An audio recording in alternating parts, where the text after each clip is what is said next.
contemplate, are we, am I?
Let's go, baby!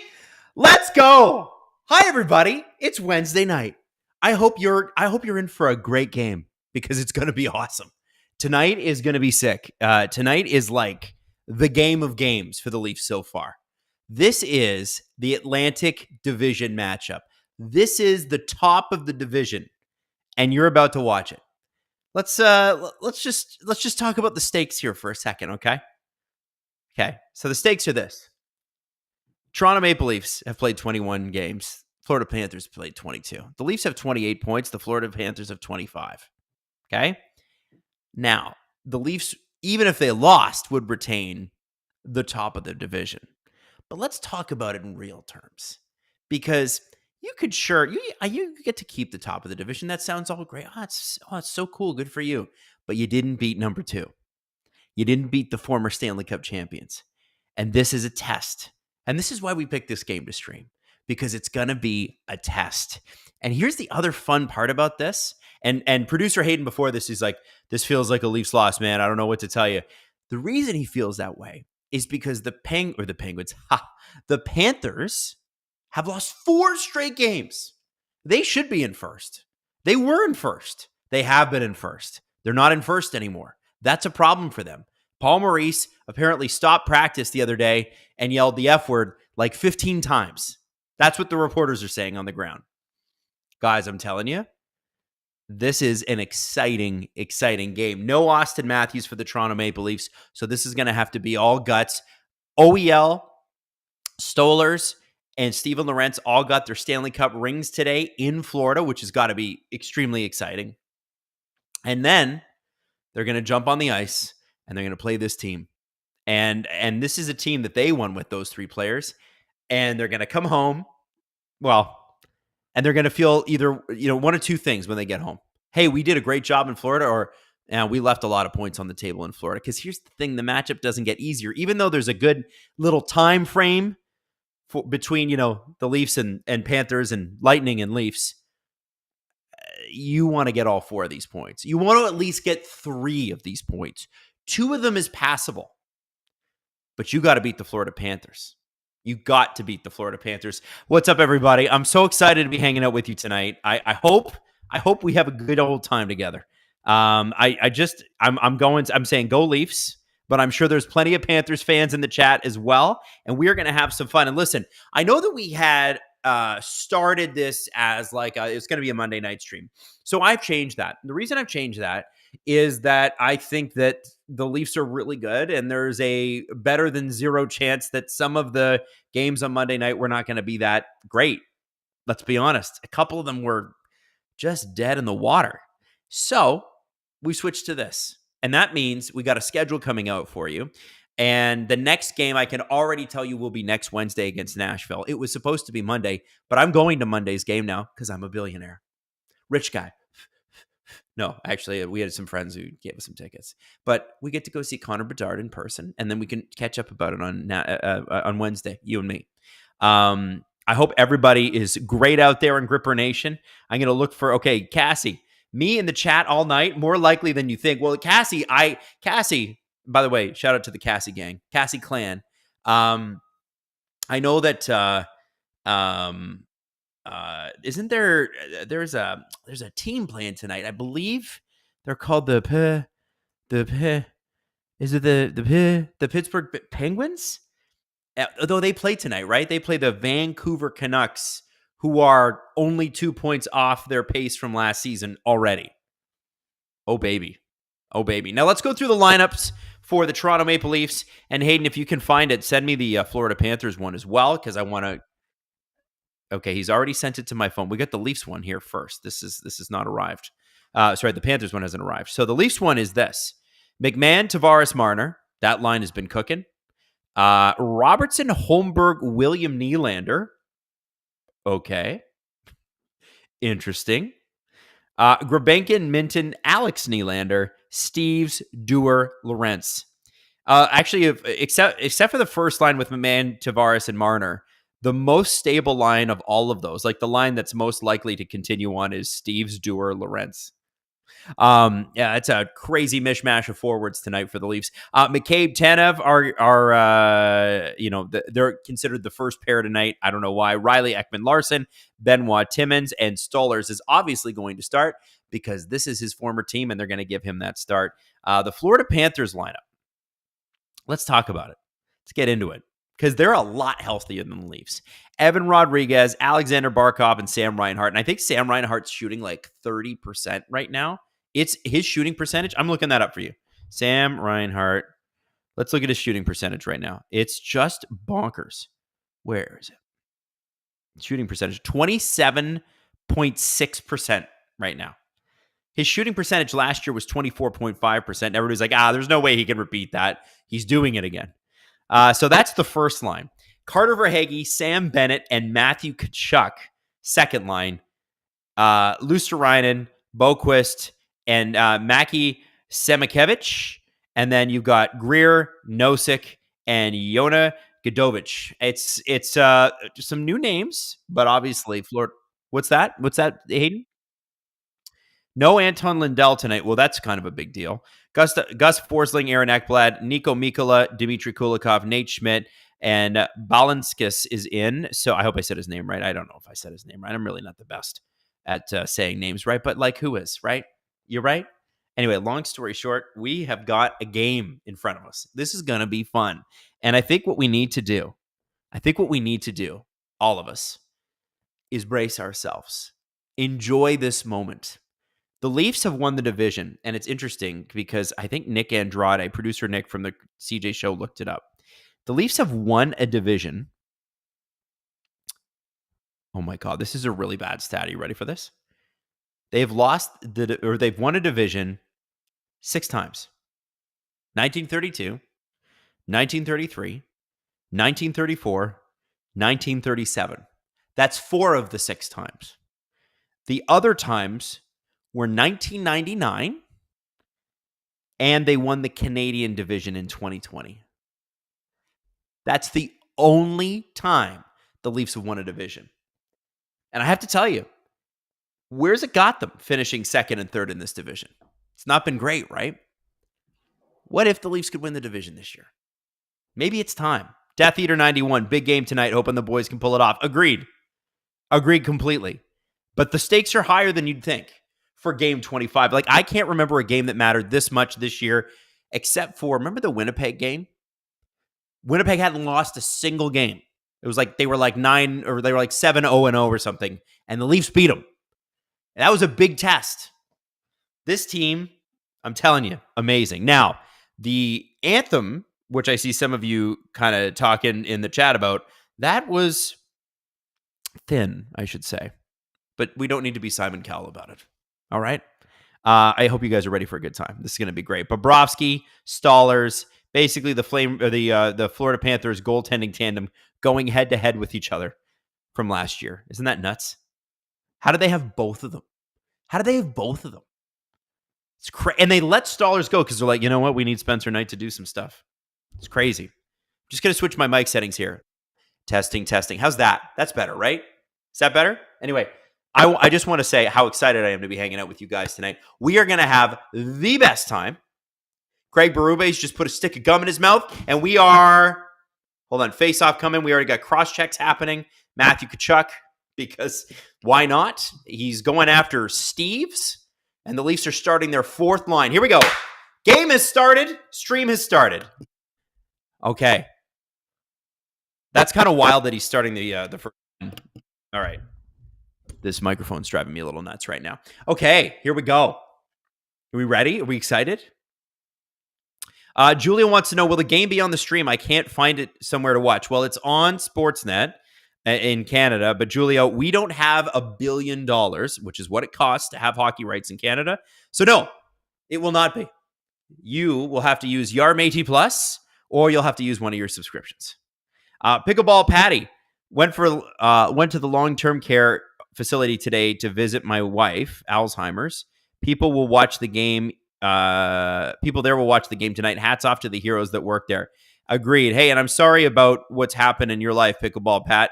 It's that's rough, buddy. But you know what? You going to see your wife, I think, is amazing. My uncle, my great uncle, Al, his wife had the same thing, and he would go and see her every day, and he read her poetry, which I thought was very sweet. Adam, you said you're a billionaire and you can't stream a game. Guys, what makes you think as a billionaire that I would spend my money on hockey rights? If I was smart, I would just buy the team. Then I can see every game, and they can fly me around on their private jet. Come on, guys. Come on. Listen, if you need to get into the billionaire's mentality, I'm your man. You got to start thinking money. You got to start attracting money. You got to start waking up at 5 a.m. and going, the first thing you say, not I love you to my wife and or husband or my kids. You got to say, I think green and green only. By the way, Matt Tkachuk has already got a penalty, and it's on Connor Dewar for hitting him from behind in front of the net with no real reason. Haha. That's fantastic. We love that. For no reason, what size shirt do you, Steve, and Jesse wear? Cassie, I wear an XL or an L, but mostly XL. And I think Steve wears an XL, and I think Jesse, because he's so tall, might be a double XL. Oh, nice little shot on the power play here. Now, this is cool. William and Alex Nylander are playing on the same line on the power play together. And what I'm curious about here, we were talking about it a little bit on the podcast today, is where do they have Nylander go, Alex Nylander? And it looks like they're going to have Tavares high and Alex Nylander low right in front of the net. And I think that's a very interesting role for him, because that's not really the game that he was playing. But if you look at him, he's standing right in front of Bobrovsky, which is what they've done on this power play. And look, he's now moved back out to the center ice circle, but he's going to move down Oh, and he's nice little feed from Marner there. Good on him to get open. Just got to be ready for it. That's the thing with Marner is he might not even look at you. You better be ready for his passes. It's going to take Alex a little bit of time to get used to that. Marner's pretty all-world with that stuff. Love this opportunity for the Leafs, and I think they really need to take advantage, by the way, because Florida's good, and they're going to play them hard. And that's the thing, right? Even if Florida's having a bad game or a bad month, they're going to play the Leafs hard. And look, nice little steal there. Florida out into the Leaf zone. Cottontail crafts by Heather. Hi, Adam. Hi, Heather. It's nice to see you. Thanks for joining us. Adam, which team is the bigger tire fire right now, the Avs or the Rangers? So I don't think the Avs are a tire fire, guys. I think they're an injured. So if that makes it a tire fire, whatever. The Rangers are healthy and they're still good. They're still 10th in the league. Like the Leafs were like, oh, they're having a great year. The Leafs are 7th. The Rangers are like 10th. That's bullshit. Let's trade everybody. That's the kind of level they hold themselves to. Now, I'll be honest with you, the Rangers are a chaotic organization. They always have been. Bad giveaway by Nylander there, but he's able to get it back. Luster-Reinen almost made him pay for that. Thankfully, it was just Luster-Reinen. Imagine that was like Barkov or something. Yikes.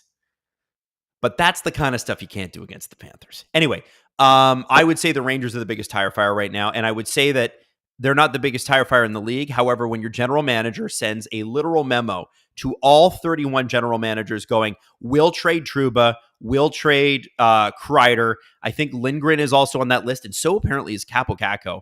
You got to think, that's pretty bad. That's pretty bad. Pens have the lead. Vancouver has them right where they want them. Did Pittsburgh score the first goal? Good for them. Hey, Doug Leaf fan, I've been waiting for you to join. Hey, guys, I'm going to show you something. So, all right. So our good friend Steve has got this book coming out. And Doug gave him a couple of things, and I'm going to be quick about this because we're still in play here. But we have the Leafs All-Star Game program from the year 2000, and I'll tell you something. I believe I used to have a copy of this, and I have no idea where it went. So that's one thing. Second thing, class of 1990 record books. They used to sell these because there was no Hockey DB. So if you wanted to know all-time scores for the Toronto Maple Leafs season by season, you would buy one of these every year. And that was the whole reason for a program, is that you wanted to know who was playing and what number they had and what number was on the back, because guess what? You couldn't look it up. And they used to not put the numbers on the backs so that you had to buy the program so you'd know the name of the players. Now, Doug, I got to leave that for a second because Rabankin just got a penalty, and it is sort of Hayden's saying that's a makeup call. That feels like a makeup call. I don't know.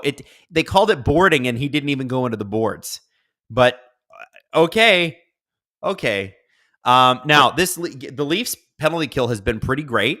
7th in the league is not bad. I'm sure they'd like to see it higher, but it's much better than it was last year. Lane Lambert has come in and done a spectacular job. Steve was absolutely right about it. They also have better personnel than they had last year. It's nice to see Connor Dewar back out there, but Matthew was doing a good job on it when he was playing. Nylander was doing a good job on it when he was playing. And then you've got guys like Connor Dewar, David Kampf, who are career penalty killers. It's so much better than I think what they used to roll out there with Hall and Kerfoot and stuff. I say it now, but I have a lot more confidence in this group, and I think that 7th rank will get higher as the thing goes on.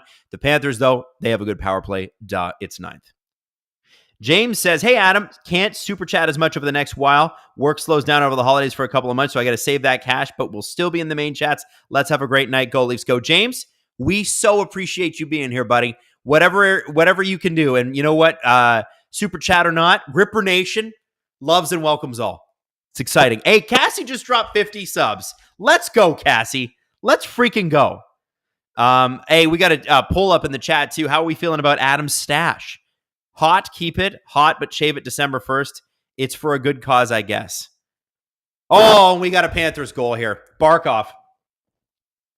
Yeah. See? We love a makeup call here. Figures, too, that I was just praising the Leafs penalty kill. Jeez. Well, well. Hey, Cassie, thanks for sending out that membership. That's amazing.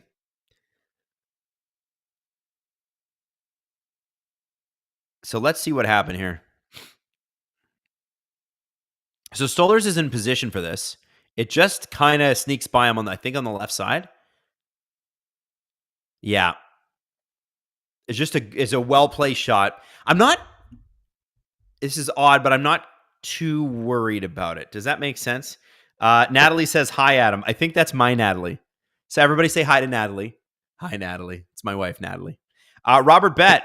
I know some people call me dumb, not just because I'm a Leafs fan, but I'm just thinking, could Lorentz be the center, the third line center, when Minton gets sent down with Dewar on the wing? I think Lorentz is a fourth line guy. I don't think he's got the finish to play more than about 12 minutes a night. And I think he's perfect in that role. They finally have a functioning fourth line. I think they're excited about Minton, but you have to remember, Minton's 20. So it's good that he's going to get 10, 15 games here, but the chances of him coming in and being a factor, say the way that maybe Matthew Nyes was in his first playoff run with Toronto. I mean, Nyes was, how old was he? He was already, I think he was 20. Now that was a couple years ago. Yeah, so he was 20, and he was a real factor. Oh, that was a terrible giveaway by Ekman-Larsson. Whoa.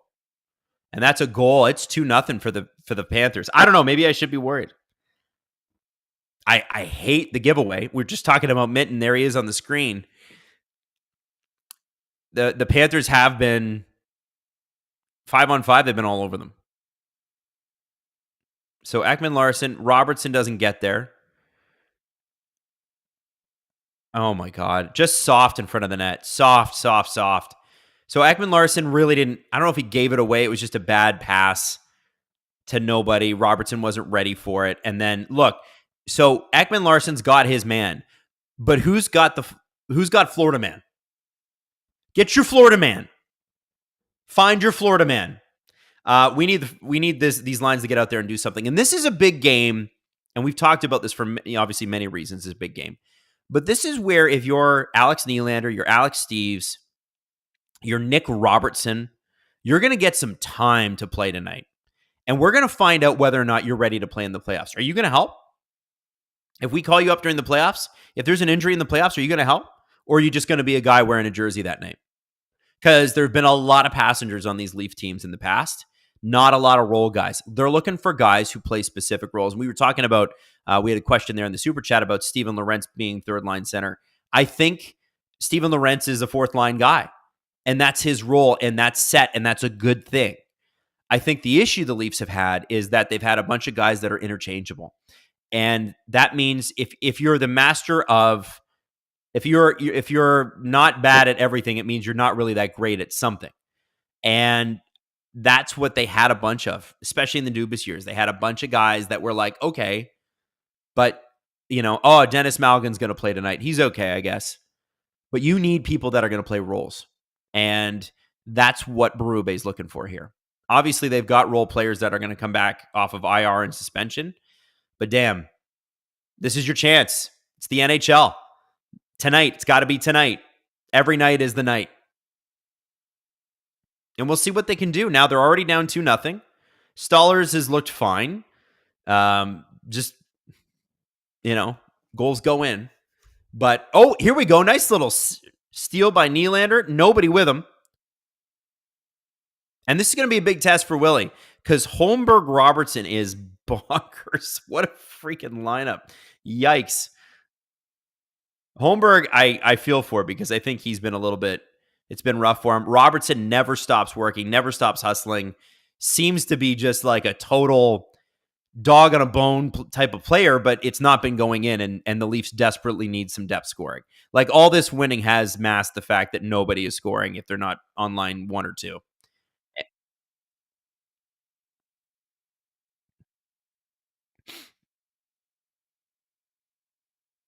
So Nylander's line mates tonight, Hayden just told me, have 1 point in 18 games. It's Robertson and Holmberg. 1 point between the two of them. Like this, we're talking about a tryout here, guys. That's what this is. Like, go make this happen. There's a division on the line. Go make this happen. Go win games. Go win games. Oh, do we have a penalty? Oh, hand pass. Okay. Did I miss any? I did not miss any supers. Okay, good. All right. What's that? Oh, Maddie's in the chat. Hi, Maddie. Me here, waiting for the day grown-up Nyes slams Bennett. Well, listen, it's not going to happen tonight because Nyes isn't in, but one day it's going to. Doug Leafhead, is Stoller's cup ring weighing him down? No, I don't think so, but I don't think it's great for the team to be playing this few games over the course of a few weeks. And it's funny, if you go look at the... Okay, why can't the... Okay. So I can't go to mapleleafs.com because apparently the site's down, but here's what's nuts. Okay, you ready for this?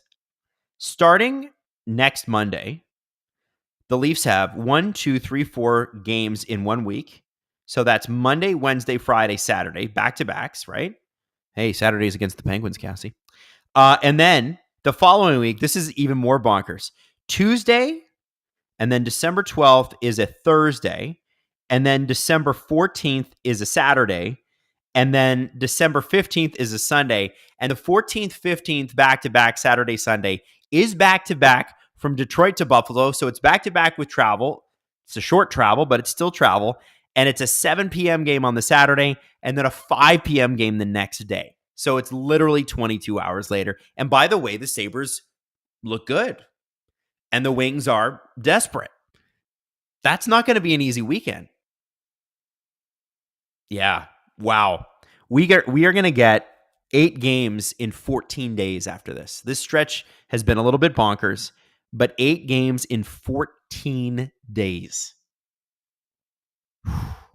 Baby. Hope you're ready, guys. It's going to be just silly. Absolutely silly.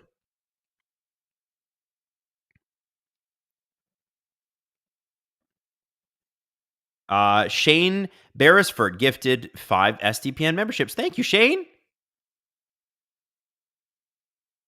Robert Bet, we need to see Willie Alex brother rivalry. Keep the stash. It's better than mine, and I've been growing for 40 years. Robert, you're very nice, but I don't know, man. I'm not sure if I'm going to keep it or not. They say it takes a proper 3 to 6 months to come in. I just don't know. I don't know if I'm a mustache guy. Like, I'm not hard enough, not hardcore enough, you know? Okay, a little offensive zone pressure by Lorentz, Steeves, and Dewar. By the way, it's worth mentioning Steeves can score. He scored a lot of goals in the AHL this year, and they need a little pop from those bottom 2 lines. It'd be nice to see him finish something. I've really liked Dewar since he's been back, and I love Lorentz. Love Lorentz. Taylor asked me, does Natalie like the stash? If you're watching, do you like the stash? Why don't we just answer them?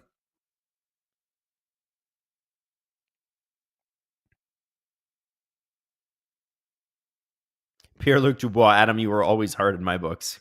Perpetually hard. That's me. And that's how Gripper Nation was born.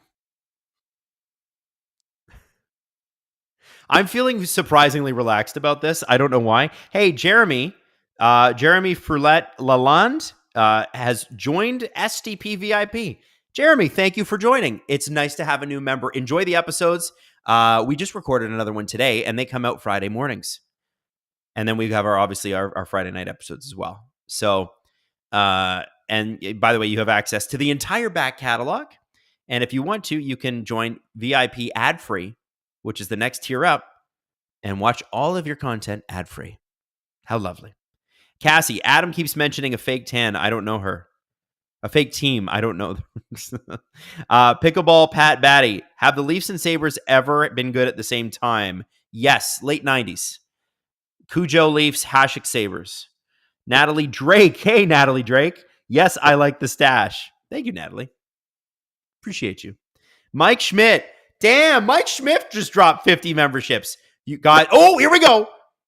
Oh, Connor Timmins, almost beauty chance here. So this is, okay, watch the third line here. This is Mitten, this is Grebenkin, and this is Alex Nylander. This is the AHL line.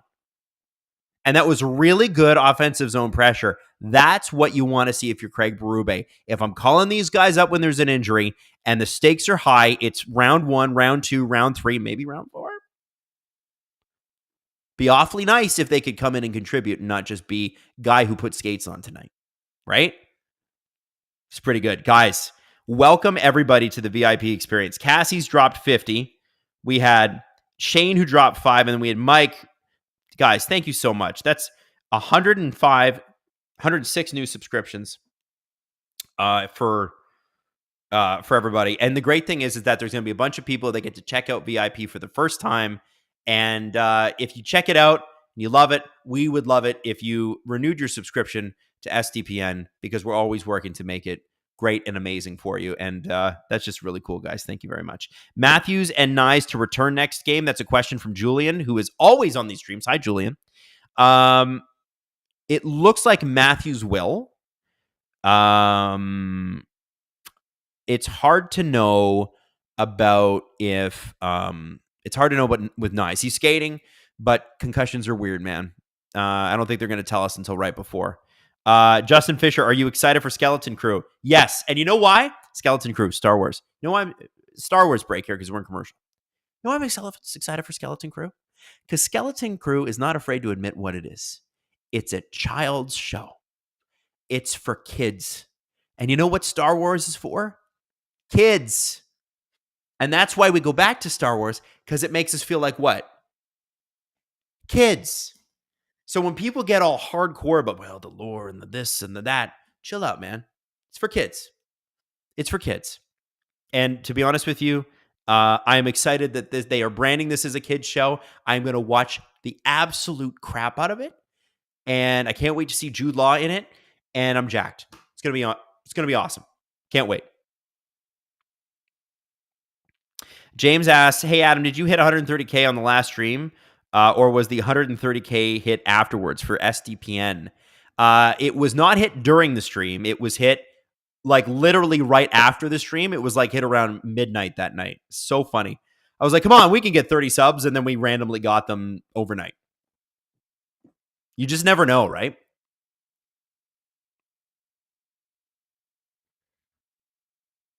Okay, here goes Robertson out to Ekman Larson. Leafs are looking a little bit better in the back half of this first period. Nice little shot on net there. If there had been a rebound, nice turnover by Willie.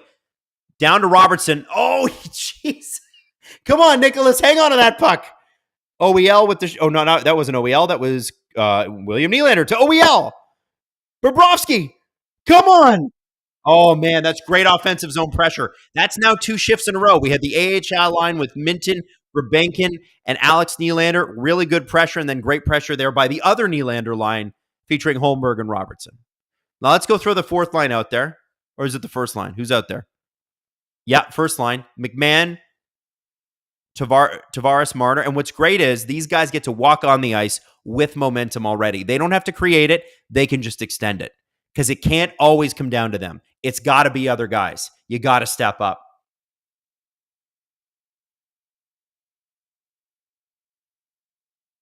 Man, I feel bad for Robert today. Like, that was a prime chance to go one-on-one with the goalie, and he loses the puck. It's like, oh, Nicholas. Ooh. Leafs having a little trouble clearing. I want their defense to clean it up just a little bit. I think we got an icing here. Nope, waved off. Bobrovsky's handled it.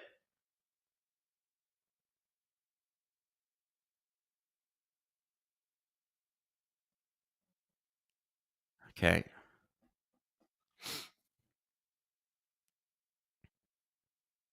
Oh my God, that was bad too.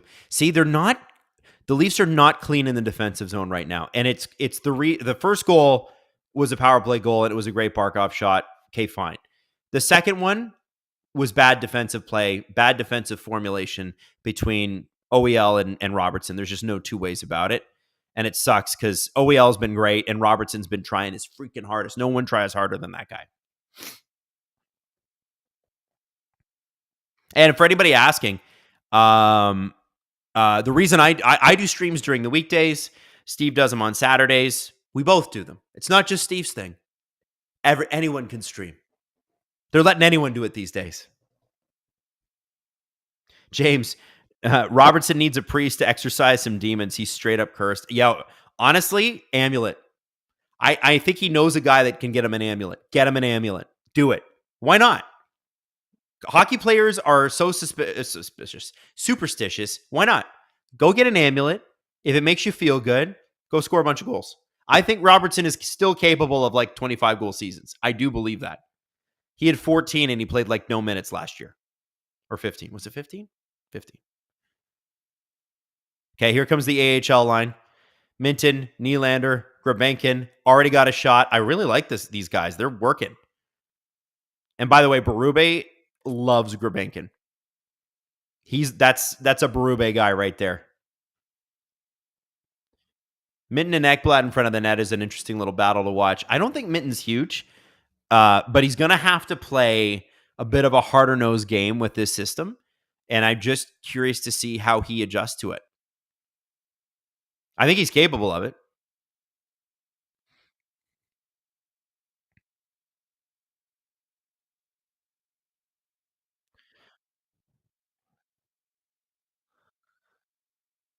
Minton is 6'2", 192. So he's got the size.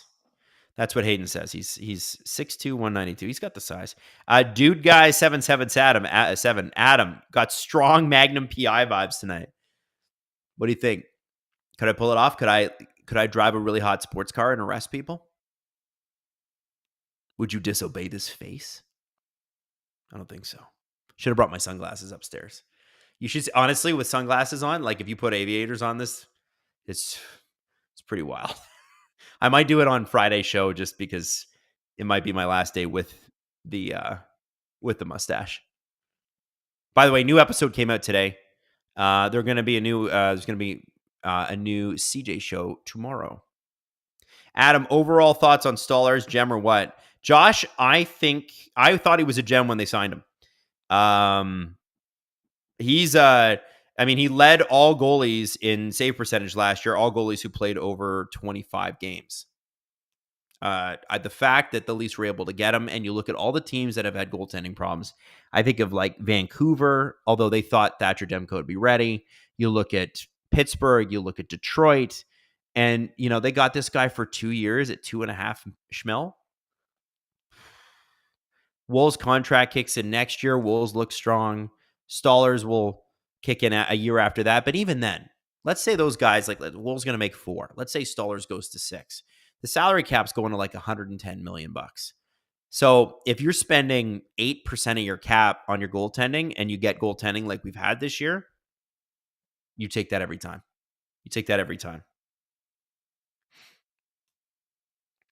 Damn, hold on, is it 3-1 Pittsburgh? Damn, good for you, Pittsburgh. You go with your bad stuff. Has Sidney Crosby scored any of those goals?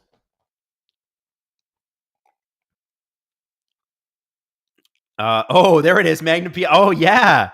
Oh, you put it up. My wife really wanted me to get this get this mustache going because she has a crush on Tom Selleck, and she wants it to kind of grow in like he had it. So I did go for the. You notice how it doesn't stop here; it stops here. So that's kind of what I went for. But here's the thing with Tom Selleck: he had darker hair than I do. I think it works if you've got like jet black hair, but I've got like in the summer my hair turns like a very light brown, and that's what my mustache looks like. I don't know if I can pull it off. Staz, that Robertson shift might have been the worst thing I've ever seen. You mean the one where he was in front of the net with Bobrovsky and lost the puck? I think sometimes like squeezing your stick is a real thing, man. Like being nervous is a real thing. All right, face off. We're back and playing. 5:01 left in the first. There's a bad giveaway. I think Tanev just put the puck behind Marner. They've been sloppy in their own zone. I think Berube is going to have some chats with them about that. Eric Wehrman. Adam, I'll be honest, you need to keep the mustache. Well, maybe I will.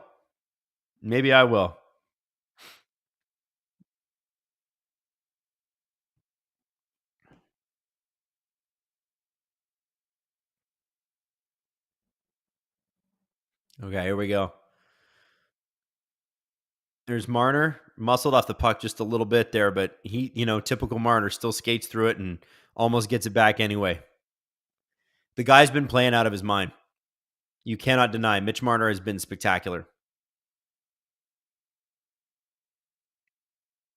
Code 88. I think the boys were at the beach too long yesterday. Listen, man, it's hard. If you're not playing every couple of days, as much as that gets tiring, you do fall out of a rhythm. It's like when you don't go to the gym, right? Not that I've been to the gym all that much lately, but to be honest, like you just your body goes, "Oh, okay, we're relaxing now." And then, you lose a little bit of that edge. It's like teams that win a series in 4 games in the playoffs, and then they wait for another team that's played 7 games. Usually the team that played 7 games, even though they're way more beat up, comes into the series and they're kind of stronger in game 1. And that's just sort of what happens. It's just the way it works. I do think you're going to see a bazillion Leaf games in December. The Leafs are still going to have to figure this out. It's the Florida Panthers. You have to win this game.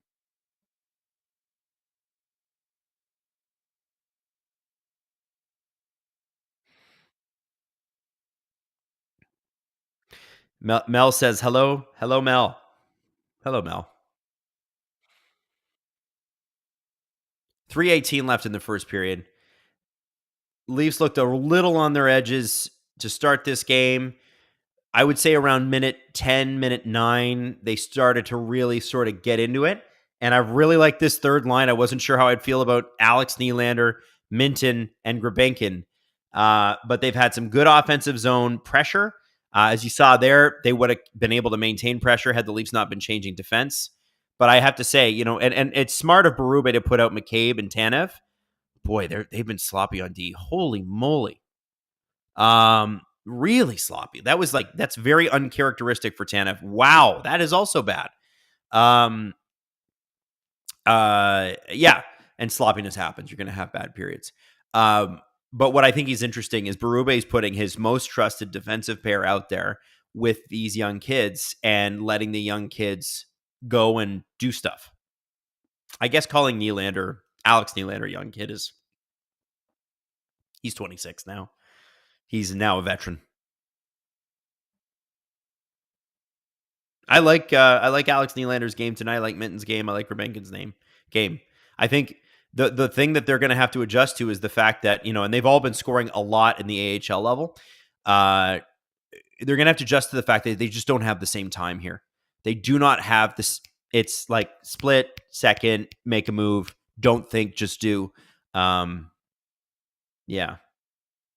Yanni says, I've been growing a beard from the same day you have, and I have like 3 times the beard, and I'm 45 years old. Well, Yanni, come on, man. There's no way a guy like me can grow a beard. You see this? See this patchiness? Yeah, I should have shaved. Maddie Adams says 677 people and only 12 likes. Maddie, you might want to refresh your feed. We've actually got 207 likes. If we could get a few more, that'd be great. Add more people to the stream. Leafs have used 18 forwards this month. Is that actually true? Wouldn't surprise me. So that is a true stat, according to producer Hayden. Hayden, I know Hayden puts together all these stats before the game. Sometimes I get the chance to read them on the stream, sometimes not. But he always feeds them to me, which I appreciate because that's kind of what it's about, right? You don't just read them off at the front. You got to have stuff that works. Pickleball Pat says he sees 208 likes. Now we're less than 2 minutes left in the first. I didn't hate this first period, but I think that they were a little rough on defense.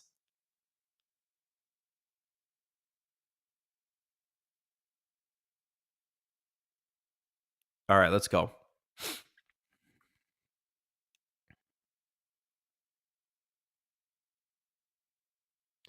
By the way, once everybody is back and healthy, this McMahon, Tavares, Marner line has got to continue. Canadian Girl 83 gifting 5 SDPN memberships. Thank you, Canadian Girl 83. Whatever your name is, wherever you're living, whoever you are, we very much appreciate you. And by the way, I'm still taking donations for our Movember space until Sunday because that's when it ends. I want to let you guys know that, and this is bonkers. I did not expect to raise this kind of money. I set a goal at $2,500. I thought that was achievable. It's now at 4,777, and well over 100 people have donated. So if you donated, I really appreciate it. Hayden Matheson, how about those Minnesota Wild, right? So everybody look at Hayden Matheson in the chat. That's producer Hayden. That's the guy I'm always talking about who's off camera. So everybody say hi to Hayden. Oh, Doug Lee fan, not worried as Adam is undefeated on streams. Well, listen, one day, we may. Oh, look at Robertson go. Look at him go. How can you not love this guy? He's trying, man. That's more than I can say for a lot of players that have played for this team. This vanilla ass team from time to time. I love this team, but they've been a little vanilla from time to time. Not this year. Everybody's saying hi, Hayden. Someone thanked Hayden for not being Drew. That's Brett.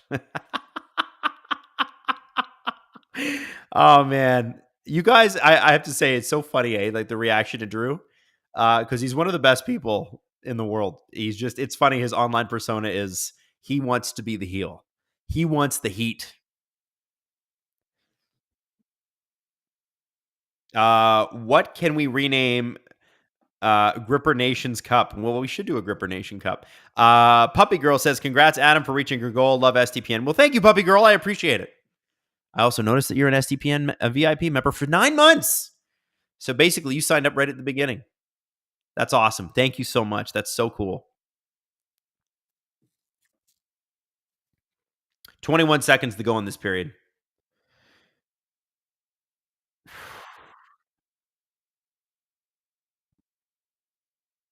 So we have 15 games tonight. We also have a very important poll up. Who is cooler, Hayden or Drew? Who is cooler and better? Well, Hayden's my producer, so I'm going to say Hayden.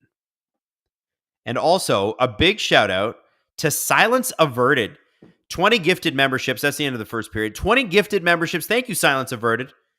And welcome to all the new VIP members. I think you're going to love it. I think you're going to absolutely love it. And you can also upgrade to the VIP ad-free tier where you don't have ads anymore. People are like, hey, how do I not get ads? That's how you do it. So let's do a little bit of an out-of-town scoreboard. Producer Hayden is encouraging me to do it. So let's do it. So I'm going to go to NHL.com and check the scores. Lot of games tonight.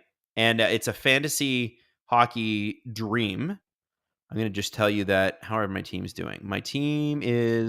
One of my teams is not doing well. My other team is needing to do better. Wow, I'm not having a great fantasy night. Now, here's the out-of-town scoreboard. Starting with Hayden's stinky, smelly team. Hayden Matheson, by the way, our producer, is a Minnesota Wild fan. That's how he ended up with Adam Wylde. It's just a Wild thing. Minnesota Wild are up 1-0 halfway through the second period with the Sabres. The Blues are up 3-0 on the Devils, which is kind of crazy. The Blues have been outshot by the Devils 11-14, and the Blues have 3 goals. What's going on with the Devils? Why can't they stop stuff? The Rangers-Hurricanes game, if there's a game that you want to tune into during intermission, it's that one. Because the Rangers just sent out a memo like, hey, we're willing to trade some pretty big pieces here. The Hurricanes have surprised everybody and been spectacular this year. And they're tied 2-2. And I really think between the Rangers and Hurricanes, if I'm being honest, to me, those should be along with the Devils, should be the 2 best teams in the Metro. And for me tonight, that's what they're fighting. It's the 2 top Atlantic teams, Toronto, Florida, and it's the 2 top Metro teams for my money, New York and the Hurricanes. So they're tied 2-2 with 9:26 left in the second period. First intermission with the Flames and Red Wings. The Red Wings are up 1-0 on the Flames. First intermission 2 for the Capitals and Lightning. Capitals having a great year, but bad on the power play. And the Lightning are up 2-0 on goals by Braden Point and Braden Point. Look at that. He got 2 goals, and one of them is a power play goal. Obviously, you already know about the Leafs being down 2-0. The Bruins are up 2-1 on the Islanders. Penguins are up 4-1 on the Vancouver Canucks. Let's run through the goal scorers here. Brian Rust from Sidney Crosby and Erik Karlsson. Kevin Hayes from Evgeny Malkin and Erik Karlsson. Ricard Raquel from Brian Rust and Marcus Pettersson. And Atu Radi from Sasson. That is for the Vancouver Canucks. Man, I mean, they just played last night too. It is a little unfair to the Canucks. They did just play last night, but welcome to the NHL. That's the way it is. Arturs Filovs, I think, is starting that game, and he's only played 3 of the last 17. Kevin Lankinen's just been a monster for the Canucks. Pick him up in fantasy if you haven't already. I did. Oh my God, he's saving my fantasy buns. Canadians and Blue Jackets all knotted up at 1. Slafkovsky got his second goal of the year. Slafkovsky's got 2 in 19 games. It's been a rough start. Montreal's not looking great, but hey, whatever. You got to beat whoever's in front of you. Blue Jackets. And by the way, it looks like the that David Juracek trade could happen like in the next 48 hours. So it's funny when you listen to the insiders. Chris has said it. I think Elliott said it. I think Saravalli said it. They're all talking about how there hasn't been this much smoke, upset general managers around the league in a long, long time. And I think like in terms of this early in the season, usually they're more patient than this. There's a lot of impatient GMs. I think you can talk about New York. Chris Drury's pissed. Don Waddell's going to trade David Juracek. What else we got going on? Barry Trotz is pissed in Nashville. Kyle Dubas can't be thrilled with what's going on in Pittsburgh, although it seems as though they maybe did know and they just didn't tell anyone that this team wasn't going to be that good. Anyway, other score to check in on right now are the Flyers and Preds. The Predators are up 1-0. Roman Josi with his 5th. And still to come tonight, 8:30 Eastern Standard, we're going to have the Stars and Blackhawks. And then at 10, we've got the Golden Knights and producer Drew's Avalanche, who are somehow still over 500 despite not dressing any recognizable forwards outside of Mikko Rantanen and Nathan McKinnon. The Jets and Kings are playing. The Jets' record is so ridiculous. 18-4. 18-4. Go away. That's amazing. Ducks and Kraken. The Ducks starting to show signs of life, especially in the goaltending. Lucas Dostal looks like he's the real deal. The team save percentage is .915. Kraken are looking kind of mid again this year. I actually expected more from them. See if they can pick it up. Now, here's a battle of 2 teams that are bad. One expected to be bad, the other expected to be good. The Sharks expected to be bad. The Senators expected to be good. Both are bad, and both are playing each other at 10:30 tonight. So that's going to be interesting. Now, Hayden, before we go to break here, I just want to give a big shout out to Nick Murphy, who gifted 5 SDPN memberships. Nicholas, thank you so much. Really appreciate you. And Hayden, hang on. Shabs Gaming HD. Hi, Adam. The Leafs seem to be playing typical Lane Lamberg hockey through the first 20 games. Very good defensive hockey that is extremely boring to watch, and our 5-on-5 offense has vanished. What are your thoughts? I actually think the Leafs have been a lot of fun to watch. I like the dump and chase. That's a Berube thing. Lane Lambert is really only looking after defense and penalty kill.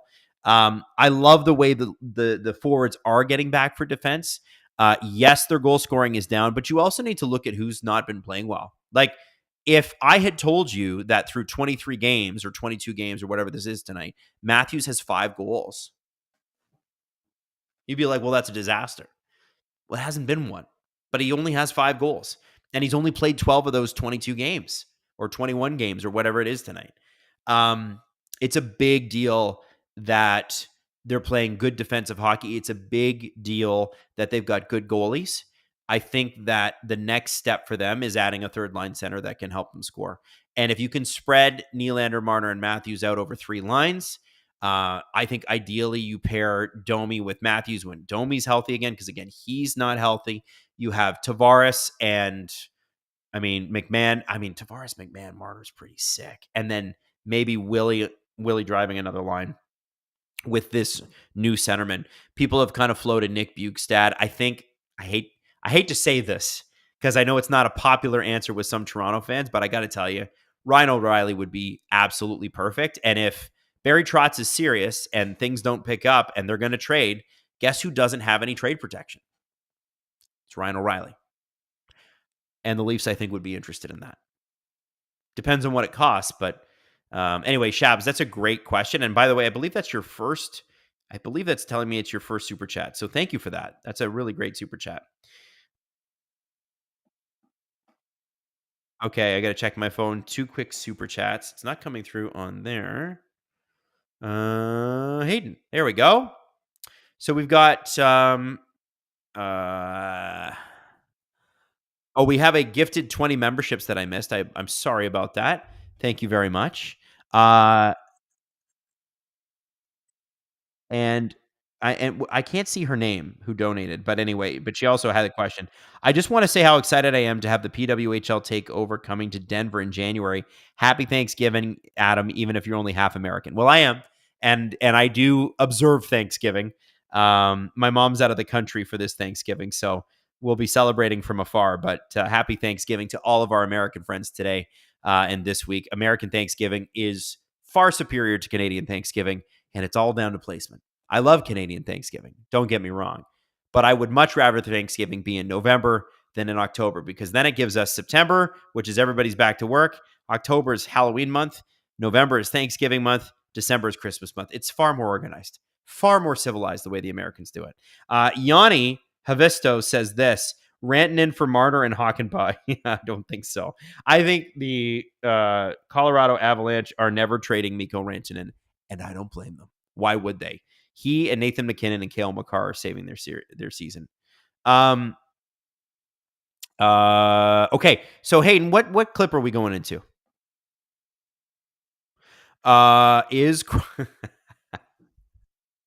Yeah, I know. Okay, we're gonna get in trouble for this one. Cassie, this is for you. It's how I started the show today, and is Crosby gonna be a Leaf?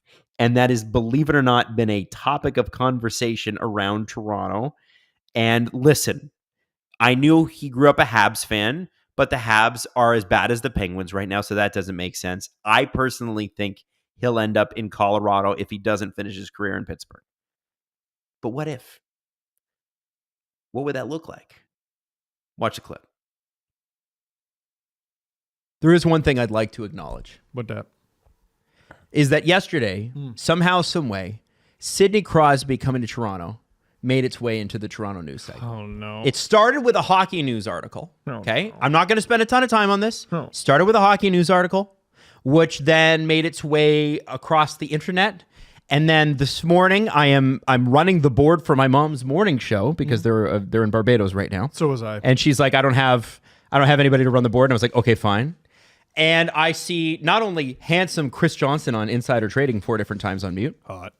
but Brian Hayes was on with Jay Onright, and he's talking about, would Crosby be a good fit in Toronto? As if that's a question. And what does the package look like? And I just say, listen, I know Pens fans, I've been hard on you, but I am really going to enjoy this one. I know he's going to Colorado if he goes anywhere. I know. But can I enjoy this? No. Why can't I enjoy this? I won't even let my mind drift there. He's not coming here. He's going to Colorado. If he's going anywhere, he's going to Colorado. But he's probably not going anywhere. He's probably not. Also, please give credit to the correct people. Overdrive is the one who started this. I thought it was Hockey News that started. The Hockey News, they reference Overdrive in their article. Like one of those. Yeah. No, Overdrive got this. Jeff and all of them got this started. My wife calls him. She's like, the Jeff dog? I'm like, you mean the O-Dog? The Jeff dog. Hayes and McLennan and the O-Dog, they all got this started. No, I listen. Jeff dog. I want to say, and Pasta, his co-host. I respect this so much. Noodles. Yeah. I was trying to think. I respect joke. the hustle. I love it.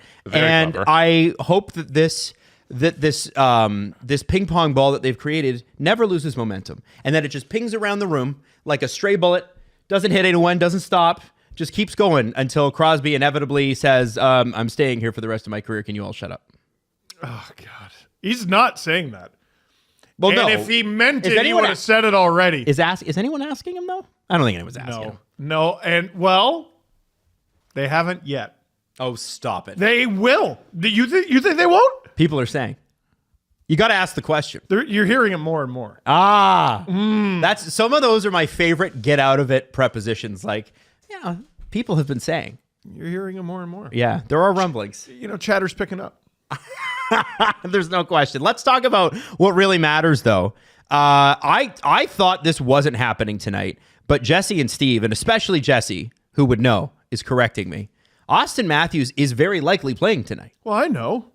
I heard from Jesse. Well, so I mean, he did his interview. He didn't want to talk about the whatever he got done. Remember, he was not like cagey about it. He's like, guys, I'm not talking about it. It was a direct flight, he said. Yeah. Yep. But I mean, this guy coming back for a game like this, I kind of question. Not because I don't love Austin Matthews. And listen, not because their next game is any easier. It's against Tampa. But the Florida Panthers, top in the division. The Leafs have won 4 straight. The Panthers have lost 4 straight. Paul Maurice dropped 15 F-bombs in one sentence, apparently, yesterday at morning skate. No one's happy. No one's happy. No one in the league's happy. The league has like 7 happy teams out of 32. I'm just wondering, like the Leafs have a vibe right now, and it's scrappy. And my concern is we're going to put Matthews back in this lineup, and Mitch is going to stop shooting. And I just need for that not to happen against the Panthers. That, to me, is a much more legitimate concern than putting him in the lineup against the Panthers and hoping he doesn't get hurt, which is where I thought you were going. No, I wasn't, no. Just because it's the NHL, there's nowhere to hide. Like the Utah game got chippy. No, throw him in. Throw him in. See if he swims. Yeah, he's also, you're not going to keep a healthy Austin Matthews out of the lineup. I think that'd be a ridiculous mentality because you have no players. On Tuesday, yesterday, they practiced here before they flew out. So yesterday they're at Fort Performance, and Matthews was on the, I think, technically second line with Holmberg and Nylander, and then Tavares and Marner on the first line with McMahon. So I assume maybe they'll have those same lines tonight, but they're practicing this morning in Florida. So like during our recording, we're going to get those line rushes. But Berube said yesterday that Matthews is progressing the right way. He wouldn't say definitively or not whether he'd play, and that it'll be up to him tomorrow. So it'll be up to Matthews tomorrow whether he wants to, which is today, whether he wants to go. And I assume that a healthy Austin Matthews will not keep himself out of the lineup. I know this isn't the big story. Like, this isn't what to get caught up in. It's not the BetMGM big story? No.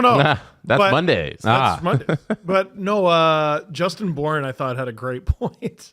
He's like, dude, you're missing 6 forwards, and you put Pontus Holmberg next to Austin Matthews? Yeah. Like, just trade Robertson for a third and be done with it? Which... we're going down that. I mean, that's he's what not he wrong. said. That's what he said. And that's what Justin Bourne said. That's what Justin Bourne said. And I'm looking at it and just going, oh shit, he's got a point. No, and I don't know if he does. want this I don't know if he player to be does. traded. Because here's the thing: who's if it's so? Would it be? Are you talking like Marner, Matthews, Robertson? Yes. No. No. Because Marner, they kept him with off. Tavares. Yeah. So this is no. the It's thing. Nylander. Nylander, Matthews, Holmberg. Okay, so my question was going to be who would set who up, because it's not like Robertson's going to generate. He's going to finish. He's not generating, right? He's not driving. You'd hope so. And Matthews already finished. I don't know. That line doesn't scream success to me. Robertson, Matthews, Nylander. I mean, neither of them do, and I guess that's the problem, right? Although, you know what's crazy though is there's a greater. There's. What? I got to interrupt you. Some guy named Chris Johnston, reporter Chris. Who the hell is that? I don't know. Has tweeted, it doesn't sound like Austin Matthews is quite ready to return to the Leafs lineup tonight. Hey, there you go. Still needs a few more skates to get back up to speed. Saturday's game in Tampa remains a possibility. Well, guys, I guess I was going on. Well, he probably is just a little out of shape. I think what's going on is the thing that Adam just said. No. Is that he needs a few more skates to get going. This began with him being day-to-day. This began with him being day-to-day. Yeah. But I don't think that's the issue now. I think he said it in the interview. If you saw the scrum yesterday, he said, were you there for that, by the way? No. You weren't for that one? No, not for the Austin. He said, listen, it's going to take me a bit to get back up to pace here, because remember John Tavares at the beginning of the season? Yes. He got sick and then was bad for 2 weeks. Yes. And then has been the greatest version of John Tavares we've ever seen since. Yeah. Right. So Matthews is trying to come back and be like good, not just a jersey. And he's got to he wasn't skating. He was doing other things. We know they can survive without him.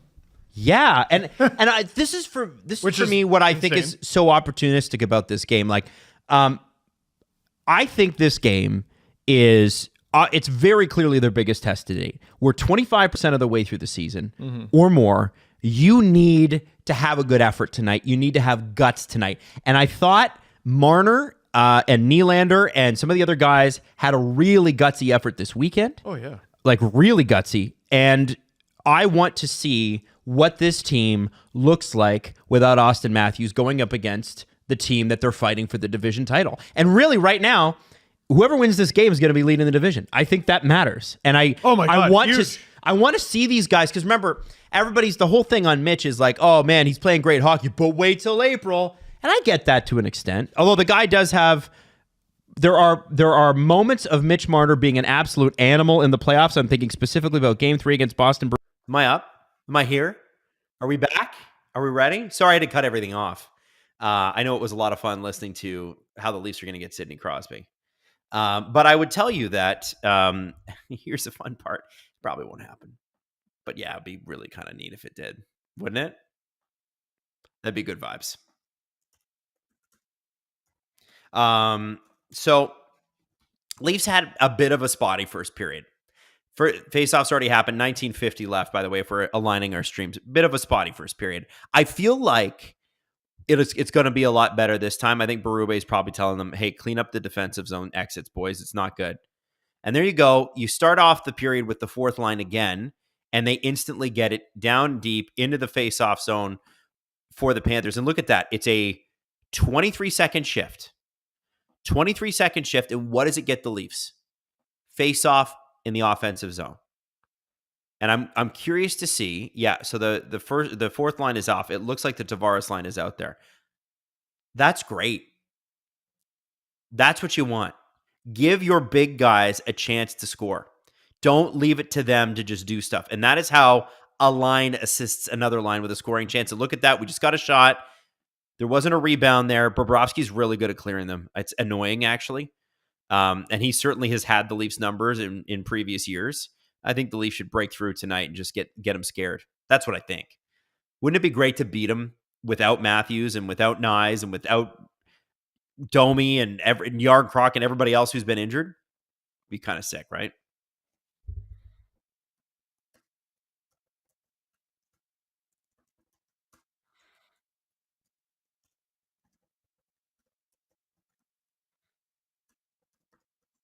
Oh, that was a bad giveaway. Jeez.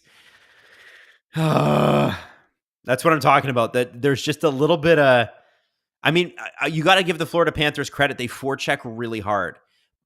And that's what great hockey teams do. The Leafs couldn't do that for years. They're starting to. It's amazing to watch. They forecheck really well now. Look at Nylander. That's a good forecheck. But, they're going to pressure you. And you have to make smart decisions under pressure. And it's not always going to be fun. Panthers are not like a fun night on the schedule for anybody. They're the Stanley Cup winning team. Who would be? But you got to enjoy that challenge, Like, that's sort of the whole point. You get to, every day in the NHL is a good day, right? Oh, okay. You got to play the Stanley Cup champions tonight. That's what a great, here we go. Robertson, Nylander. Robertson. Hey, you know what? I don't blame Robertson for taking that shot. I'm glad he didn't pass it.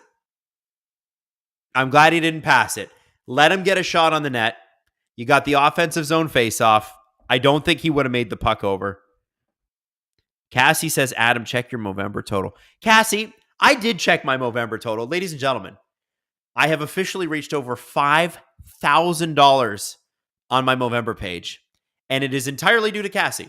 On that last donation, she put me over the top with a $300 donation, which is outrageous and crazy. And I so appreciate it, Cassie. And it all goes to mental health causes for men. And, mental health and physical health, testicular cancer, colon cancer, mental health causes. It's an amazing thing. To get over $5,000 is a pretty big deal.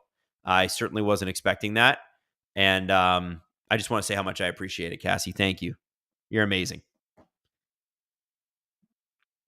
Adam, what do you think about the TSN afternoon crew throwing around ideas regarding Sid? I think that they're doing it for fun because it's fun for the content.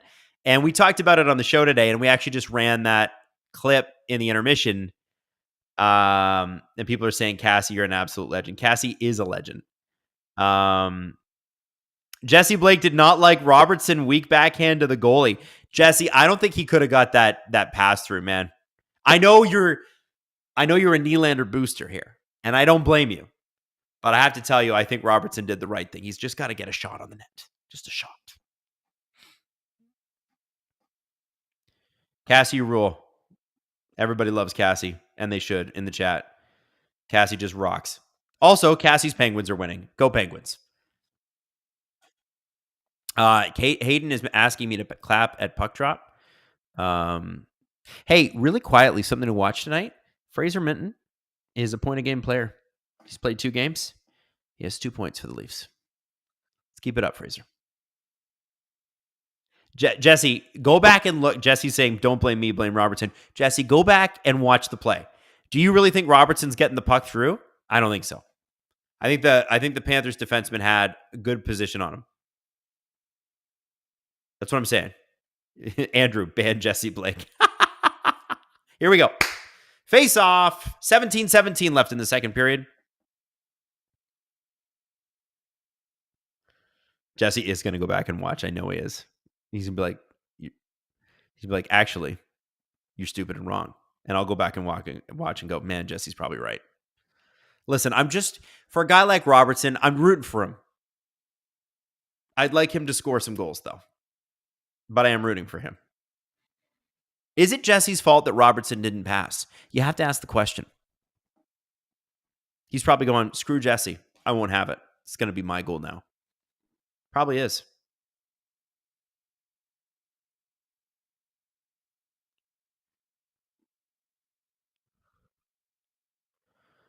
Holmberg up to, if Robertson had grabbed that, he wouldn't have had to pass it to Nylander, that's for sure.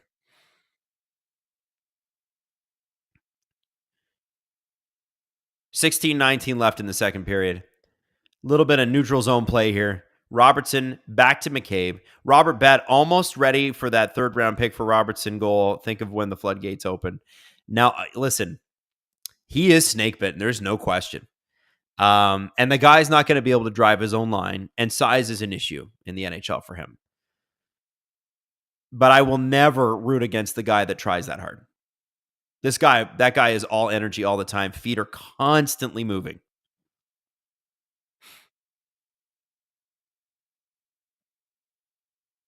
Where is Madman Steve tonight? He is a riot.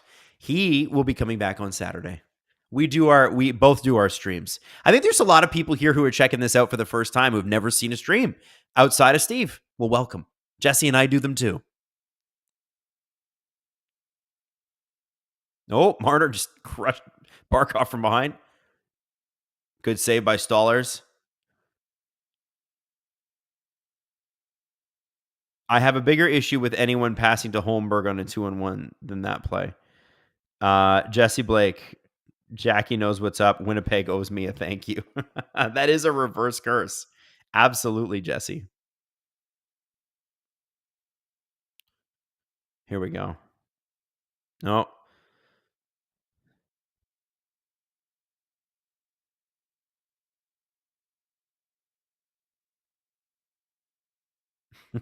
SDPN says, if this is your first SDPN stream, give me a hell yeah. All right, 15:03 left in the second. Play's been sort of back and forth through the first quarter of this period. Natalie Drake, thoughts on the PWHL's new no escape rule? For anybody that hasn't seen this, I'll read it out to you. No escape rule is this. I think you guys know. Oh, hang on. You know what, Natalie? I'm going to hold on to that until the next face-off here. Stoppage and play, but I have the rule up in front of me.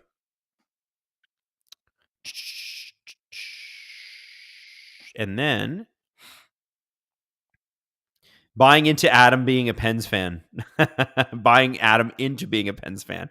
Hey, listen, I have a soft spot for the Penguins. My mom's first hockey game, because she grew up in Pittsburgh and went to North Allegheny High. Cassie, you'd know where that is. was the Pittsburgh Penguins in the 1970s, and they were poopy. They were poopy doopy, but they had those cool jerseys. Sedin Magic 15. Welcome back, Sedin Magic 15.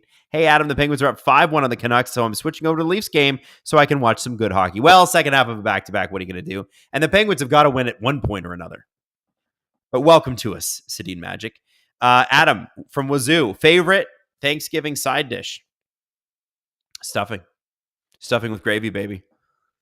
And proper stuffing. Stuffing that's been in the bird. It's cooked in the bird. Delish. Okay. According to multiple sources, Kachuk and Norris are available via trade on the Senators. No, they're not. Todd, what sources? What? Todd, source them then. Send it through. Send me the link, Todd. Okay, now, let's talk about the no escape rule, because Natalie Drake was asking about this. No escape rule in the PWHL, and I respect the PWHL for this because they're doing a lot of the things that you're like, man, I wish the NHL would try that. So the PWHL has a rule that requires players to stay out when their team is whistled for a penalty. Meaning, let's say your team takes a penalty and then you go down 6-on-5 and that team, the team that has possession maintains possession for 30 to 40 seconds. And you're out there and your legs are dying. And all you need is a whistle so you can change and get off, and you touch the puck, they blow the whistle. Who cares that they've called a penalty? At least you're going to be able to sit on the bench. No, you're not. Even if, and especially if you're not a penalty killer, you're out there. You're staying out there until you can gain possession, and dump the puck and get off the ice after the next faceoff. Meaning, you cannot escape. If the ref calls a penalty, you're stuck. Not for the next face-off, but the face-off after that. Isn't that nuts? That's kind of crazy. I love that rule. I think it's going to be spectacular. We're in for... Haley Salvian wrote a really interesting article in The Athletic about the PWHL's second season and why this matters so much. And she said, essentially, it will determine the future of women's hockey. And listen, they've got some good partners on board. I was reading today on LinkedIn that Intact Insurance came on board as a foundational partner, meaning that they're going to do a multi-year deal and they're sticking with this and whatever. The reality is the league lost money last year, and that's okay. It's probably expected. It's a startup, right? But what this league is going to have to do is show advertisers that there's real value in the game. And I think advertisers believe there is real value in the game. I think advertisers are seeing that there's real fan support within the game. And those rates that advertisers are paying right now are like bargain rates compared to what the NHL is. And frankly, they're paying those rates, and those rates are going to go up. And they're going to see a lot of really great, I think, value for what they're paying for. And the PWHL teams will recognize this, know this, and the rates will go up. And the league will lose less money. And then one day they're going to be profitable. And it's probably going to happen soon. I'm excited for them. It's going to be very cool.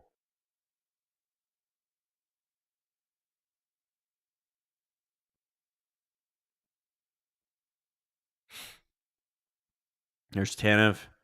So I'm curious about... Wow, Robertson's played a lot tonight, by the way. Listen, and you can listen to Jesse Blake all you want. He's actively involved in a lot of plays. Maybe they don't go anywhere, but he's been around. And the Leafs were always going to struggle tonight. This is going to be tough. It's a great team, and the Leafs are missing most of their best forwards. That's just the reality. But hey, still got 3 of the core 4.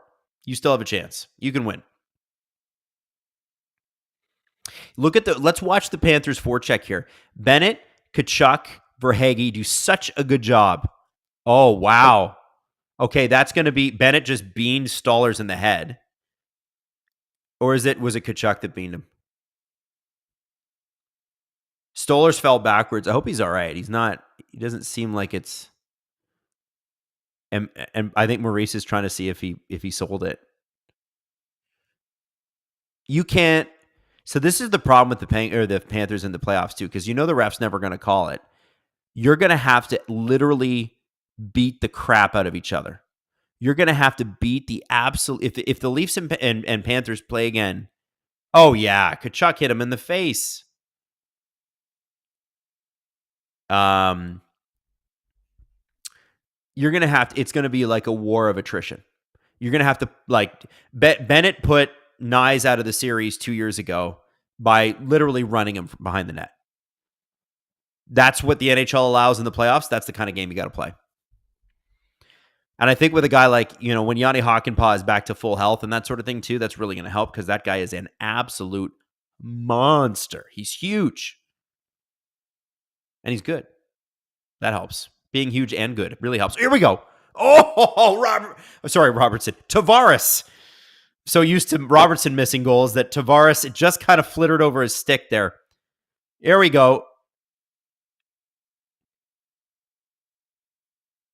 Nylander beats the defenseman to the puck there. I love that.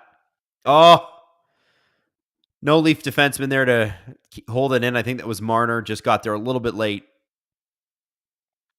Oliver Ekman-Larsson with the breakout. I've loved him, man. What a pickup that's been. Marner, Nylander, Tavares. Is Alex Nylander out there? I think it's Minton. Interesting. Berube's playing with it a little bit.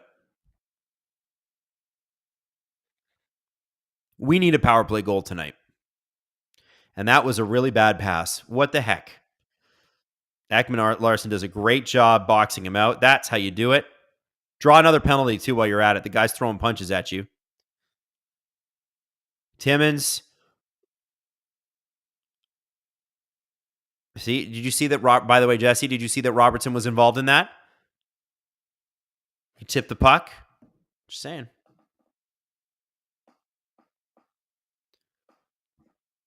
Man, there's so many. Who are you repping tonight? Gripper Nation, Cassie Clan, Mustache Mafia, and Crab People. Is that what's going on?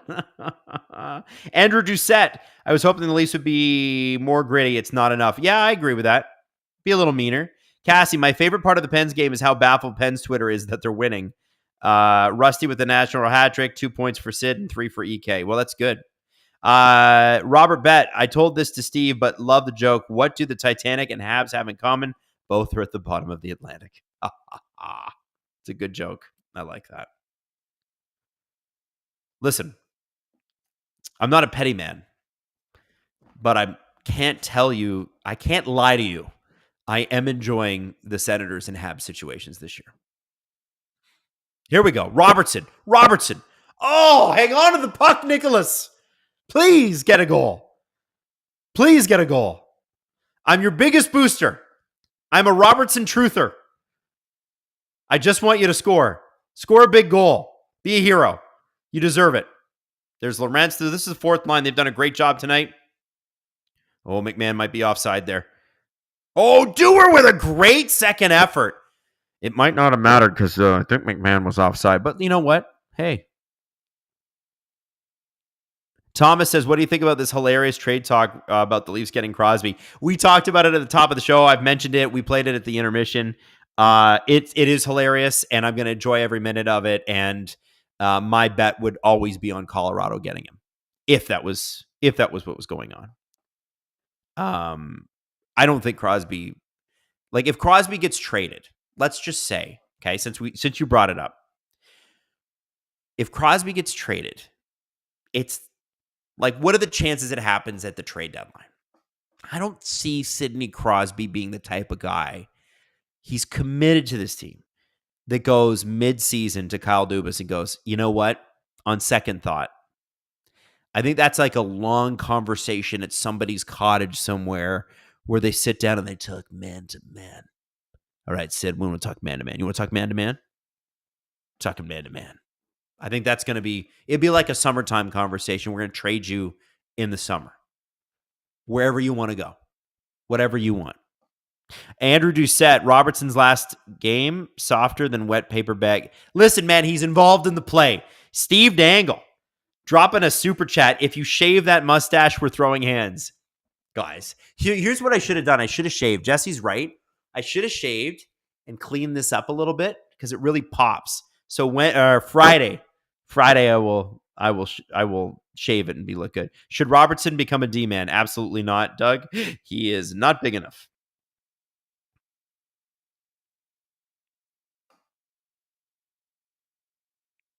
My girlfriend said no for Cowan, Nyes, and a first for Crosby.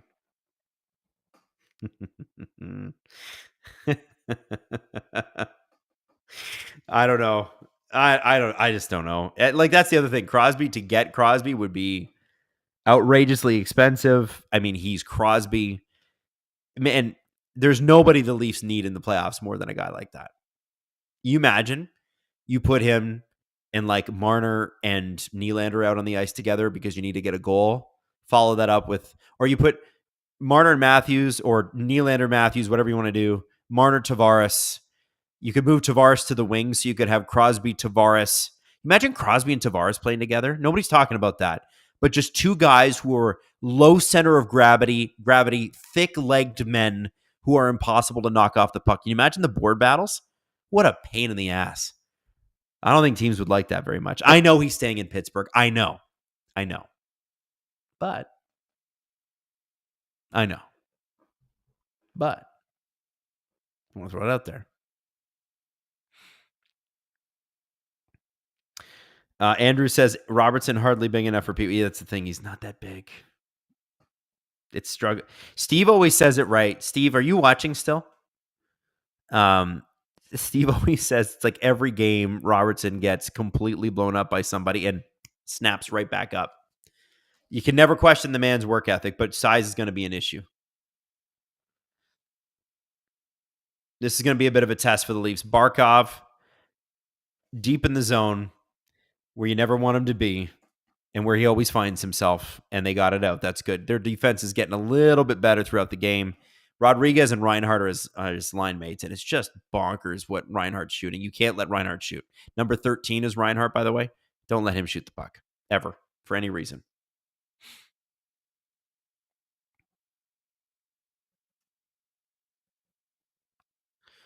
Here's Marner.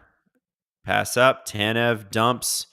Tavares is going to get in on Ekblad unless because he goes behind the net.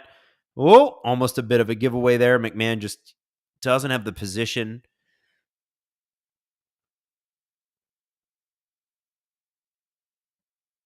It's Connor Timmins in his own zone. Grabenkin passes up to Benoit. Here we go. And that puck is free kick. That was crazy.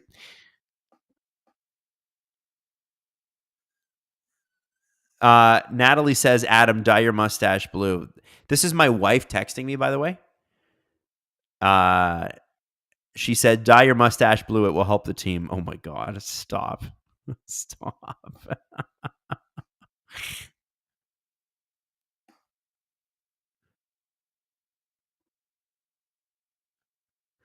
Okay. Again, I want to tell you somebody said, trade the whole Marlies team for Brady Tkachuk. Brady Tkachuk is not on the market, guys. He's not on the market. Norris might be. Pinto might be. Tkachuk is not on the market. I will be shocked. I will dye my mustache blue if Brady Tkachuk is on the market right now.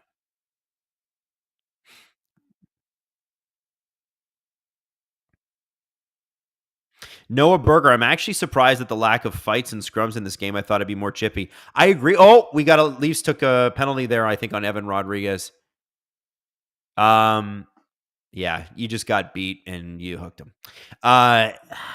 So I think the reason that you haven't seen a lot of scrums is that there's a lot of guys on the Leafs who are not regulars, who are just trying to earn a spot, and that is not their game. I think Grabenkin eventually is going to be like, I would hope he becomes a bit of a Leo Komarov type of shithead. Maybe even like what Ridley Grigg light or Marchand light or something like that. Oh, that's bad. That's on Boquist. I thought it was Rodriguez for some reason. I misread the number. Long story short, I look at the Leafs lineup and I go, that's not the Leafs lineup really. And also, nobody can afford to take a penalty when you're in a tryout situation like this. You can't take a penalty. Coach is going to look at you and go like, what the hell? If you're a regular in the lineup, maybe more forgiving. Cassie says Blake Lizotte has been hit in the head by a puck by his teammates 3 times this season. No, this is not a joke. He just came back and it happened again. Oh, poor guy. That's rough. That's hacky, though. Did somebody just say the Leafs are messing up my 8-game parlay? Yikes. 8-game parlay. Hayden's got a 15-game parlay right now, and the Pens are ruining it. Cassie, you would love that. Noah Berger, should that have been a penalty shot? No. Timmins didn't break. If he brought Boquist down, it would have been. But no, he did not bring him down.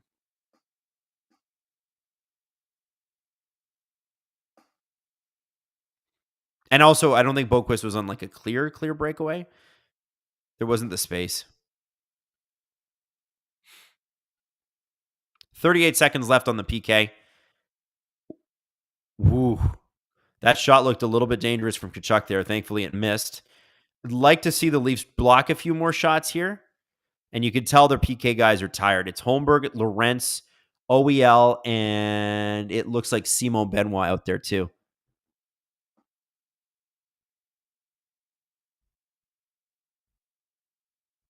"12 seconds left." Yeah, Lorentz's his thighs are on fire right now. You can see it in the way he's skating. Holmberg couldn't even go after that puck. OEL tried to just because he's so tired. This was good offensive zone pressure for the Florida Panthers. Probably not the chances they wanted. Man, the puck just stays in.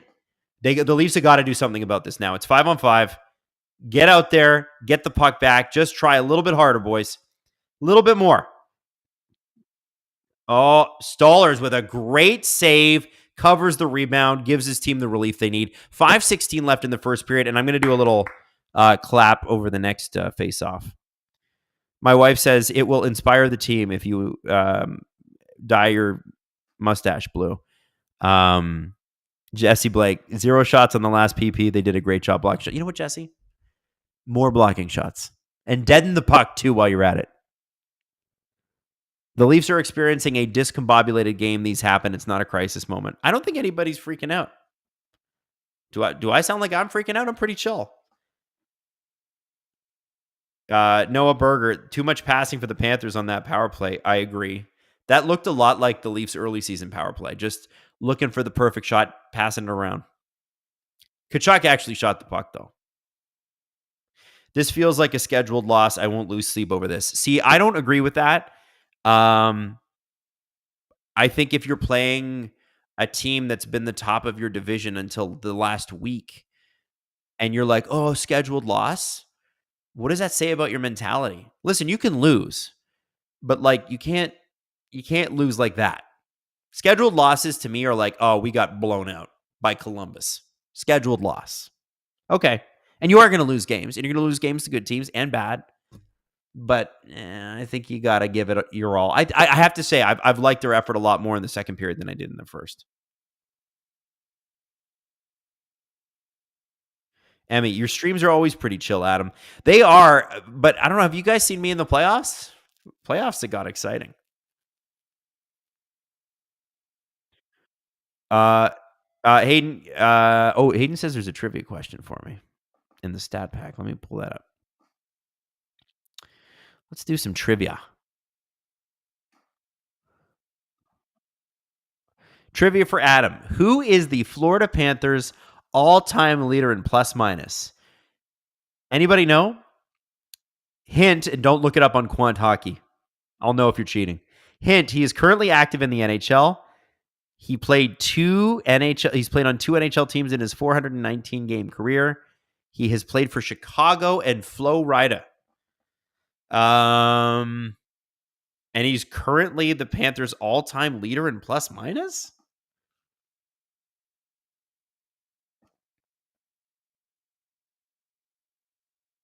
Is he playing on the team right now? Did Evan Rodriguez play for the Chicago Blackhawks? It's not Evan Rodriguez. Who would it be? He has a positive 146 plus minus. And it's a defenseman. What? Who's it? Are you serious? Gus Forsling played for the Blackhawks? Oh. So okay, Hayden just got me because Forsling played for the Blackhawks. He never played a game for the Canes because I always thought Forsling claimed off of waivers by the Panthers from the Canes, but he never played for them. Shit, that's a good trivia. Damn, Hayden, that's good trivia.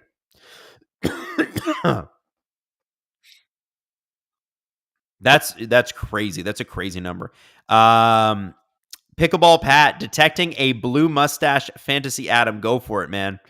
My wife, I don't know why she's saying that. Did this even come up in the chat somewhere? Jay Diesel gave us a super chat for $13.99. Thank you, Jay, but there's no question in there. If you had a question, feel free to drop it in the chat. And my wife Natalie says, I'm just giving him shit about the blue mustache. You know what, Natalie? Come on, support the team here, Natalie. You know what? Why don't you all dye your mustaches blue? Jeff Major, Adam, serious question. If the Leafs win the cup, will you let me make you a plate of nachos? Jeff, absolutely. I don't like nachos. Everybody knows it. It's my weird thing. But I would let you do that. Now, here's the next face-off. We're going to clap here. Boom. 4:13 left in the second period. If you're looking to align streams, this is the all AHL line, but it's all switched up. Bobby McMahon. Oh, he just switched off. So you got Minton, Alex Nylander, Nikita Gurbankin.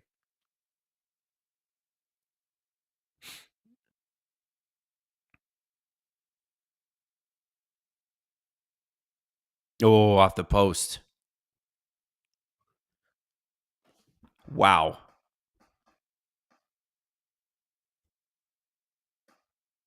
So Steves is out there in place of Alex Nylander. McMahon went to the dressing room. Oh, no.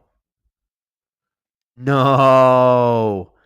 Okay, now I will get severely unchill. If Bobby McMahon is hurt, I'm going to be pissed. Oh, please don't be hurt. Hayden Matheson says, Kyle Clifford call up incoming. What would that do? No offense to Kyle. He's a good leader down with the Marlies, but like, oh, man. Come on. Nylander is out there. That's Willie Nylander is out there with Tavares and Marner. They got to get some sort of offense going. And they just don't have the offensive depth. They need a third-line center, guys. I've been saying it. They need it. Here comes Tavares in. He gets knocked down. He's still on his butt. And nice shot up from his butt. That was a good shot. 3:10 left in the second period. We got a face-off here. So let's align. 3:10. 3:10, guys. Robert Bet, I hate the Bruins. Oh, looks like Florida got a penalty as well for holding, and I think that was Rodriguez before he got knocked over by Ekblad. Rodriguez held up Tavares. I think it was across the blue line. They're showing it right now. Yeah, he got it. He had his arm around him. Robert Bet, I hate the Bruins, but not liking the Monty firing. Then to have the Blues hire him a few days later, I think the Blues did Drew Bannister wrong. Also, Cujo got inducted into the Blues Hall of Fame. Well, good for Cujo.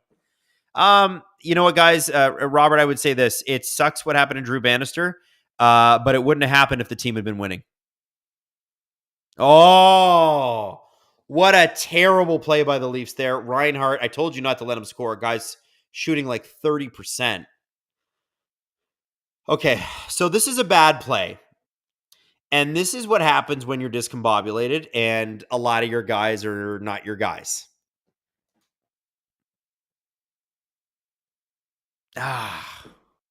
So Tavares just has a soft play off the boards. Nylander can't get it. Barkov off to the races, makes a great play over to Reinhart, and they do a great job. So watch Barkov as he comes across the ice. He brings two Leafs with him, and there's nobody that can cover Reinhart, and he creates the screen. He passes and then creates the screen for Reinhart to put it home. Oh, terrible giveaway. Damn.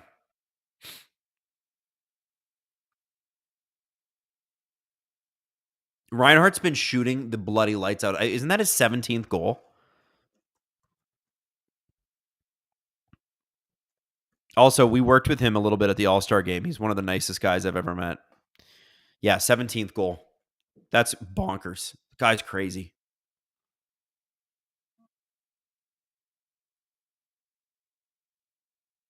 Yeah, so if there's a lot of itchy general managers out there trying to make trades, the Leafs should try to take advantage of that. Like with respect to Fraser Minton, it's pretty clear that Fraser's probably not ready for 3C duties. They're gonna need somebody who's fully developed and ready to go. Again, I say Ryan O'Reilly would be awfully perfect. I know he signed with Nashville over this team, but I'd welcome him back. I love that guy. He's a great player. 50 seconds left here in the power play. Marner, Riley, Tavares. Grabenkin is out there. Everybody's getting a turn. Minton's got a turn. Alex Nylander got a turn. We got a little bit of play in front of the net. Tavares. Man, I have to say, Bobrovsky, too, has always had the Leafs number, especially in his time with the Penguins. It's going to be tough, guys. It's going to be tough. I got some trivia for you. The Panthers have tallied 5 hat-tricks against the Leafs all time. Who is the most recent Florida Panther to score a hat-trick against the Leafs? Can anybody name it? Drop it in the chat.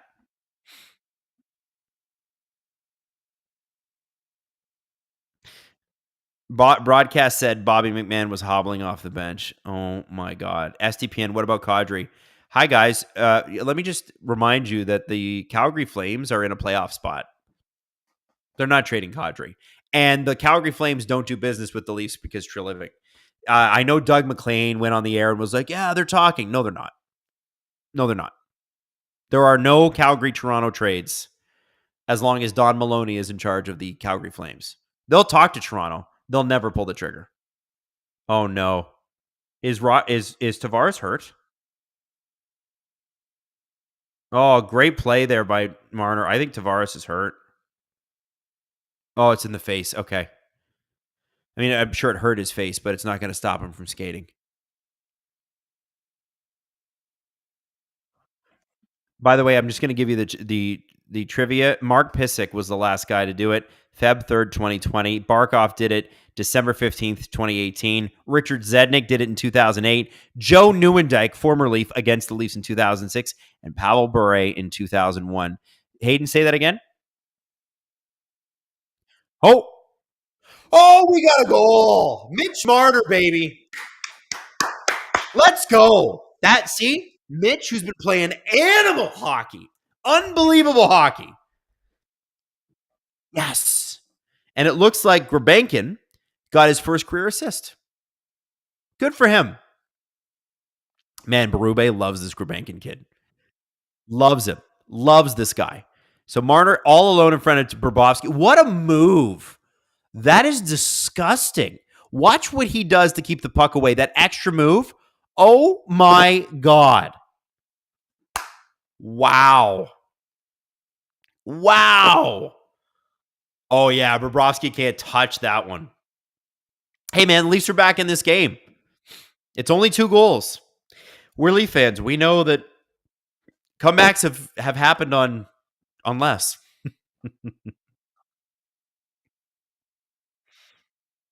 Text it to me, Hayden. I'd like to read that out. Hayden's got Bobrovsky's stats versus the Leafs during his career. I have a feeling it's going to be painful. He's going to text it to me. I'll read it out to you guys. That was just an unbelievable goal by Mitch Marner. Good for him. Good for him. Super sexy. Sedin Magic 15. Damn it, I have Bob in fantasy. I wanted the shutout. Hey, I have Stallers in fantasy. I need the Leafs to win this game. SDPN, forecheck, bat check, paycheck. There he is. By the way, Grabenkin did not speak any English 3 months ago when he came to North America. And he is now able to communicate with people, which is pretty cool, I think. Mason Zickman makes a good point. That makes the shorthanded goal the Leafs allowed worse. It should be right now 2-1. Hayden says Grabowski in his career against the Leafs. Wait. Why did I say Grabowski? Bobrovsky. Is that his save? Is that a save percentage against the Leafs, or is that his save percentage all time? Save percentage against the Leafs all time is 904, but his goals against average 282. It's not actually as high as I thought. Now do playoffs, Hayden. He kicked our ass in the playoffs. Ugh. Lisa gifted 10 memberships. Thank you, Lisa. Everybody who has got a VIP membership, reminder to thank Lisa. That's a very generous donation, Lisa. You flippin' rule. Okay, are the playoff stats ridiculous against the Leafs? So Bobrovsky against the Leafs in the playoffs, 943 save percentage. And a 1.89 goals against. Now, how much of that is Bobrovsky being very good, which he was? How much of that, though, is the Leafs never generating any chances around the net back then? They didn't. Hey, Lisa, thank you very much for donating those subs. And everybody who has just become a VIP, welcome to the club. It's a lot of fun. Super excited to have you guys along. Let's get a Leafs win out of this, though. Let's get a comeback in period 3, shall we? Period's over. I would say all in all, still a bit sloppy on the defensive side. I'm just hoping Bobby McMahon is not hurt. You needed the goal from a star. You got one. Mitch Marner scored it. Now you need a goal from somebody who is in the depth. You need a Holmberg goal. You need a Robertson goal. Robertson needs a goal more than the Leafs need a Robertson goal. It's crazy. Robertson is like desperate. I'd like a Steves goal. I'd like to see an Alex Nylander goal. Sean Page, I want a membership. Sean, you can get one. It's $4.99 a month. When people give out these VIP things, it's a little test. Reeves just gifted out a one SDPN membership. That's awesome. VIP, by the way, it means you get an extra episode. There is another tier to VIP, which is VIP ad-free, which gets you to ad-free watching of all SDP shows, all 4 of them every week, because we do 4. One of them is behind VIP, is the VIP paywall. Okay, so here's my question, you guys, before we go to break here for a sec. Are the Leafs in the third period about to choke, or are they about to cook? Edward asked the question in our chat, and I think it's a good one. He said, Leafs may choke or cook in the third period. Which is more likely? Are we feeling like the Leafs could choke or could cook?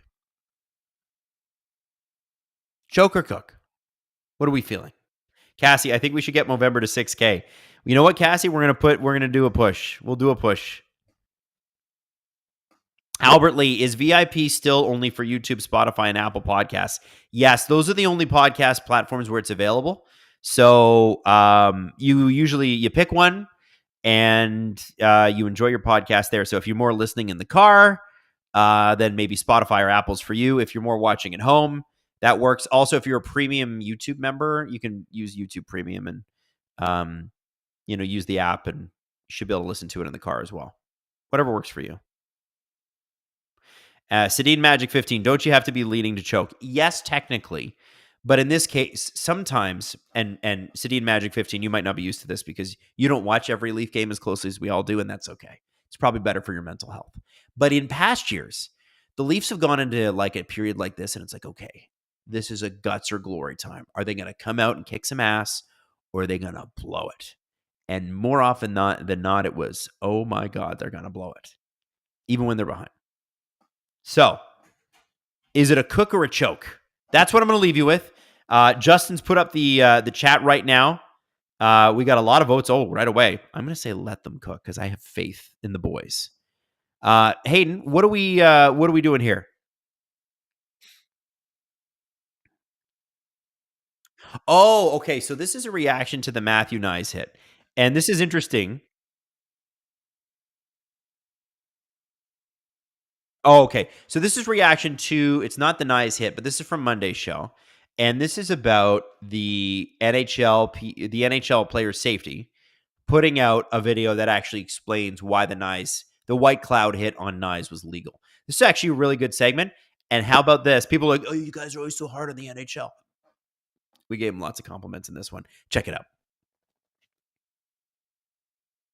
Because people go, well, what are they going to do? A video for every hit that We've doesn't said get that. Yeah, oh, yeah. We've said that. Yeah, well, what are they going to do? And I go, no, just the ones everyone's talking about.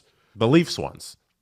Yeah, I mean, yeah, not to be an asshole about it, but No, like, there's 3 hits they're talking about here.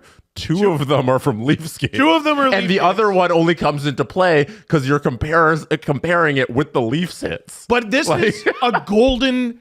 I think we were going to get a video for this incident, or we were never ever going to get one ever, because Reeves got suspended, hit to the head. Was it the next game?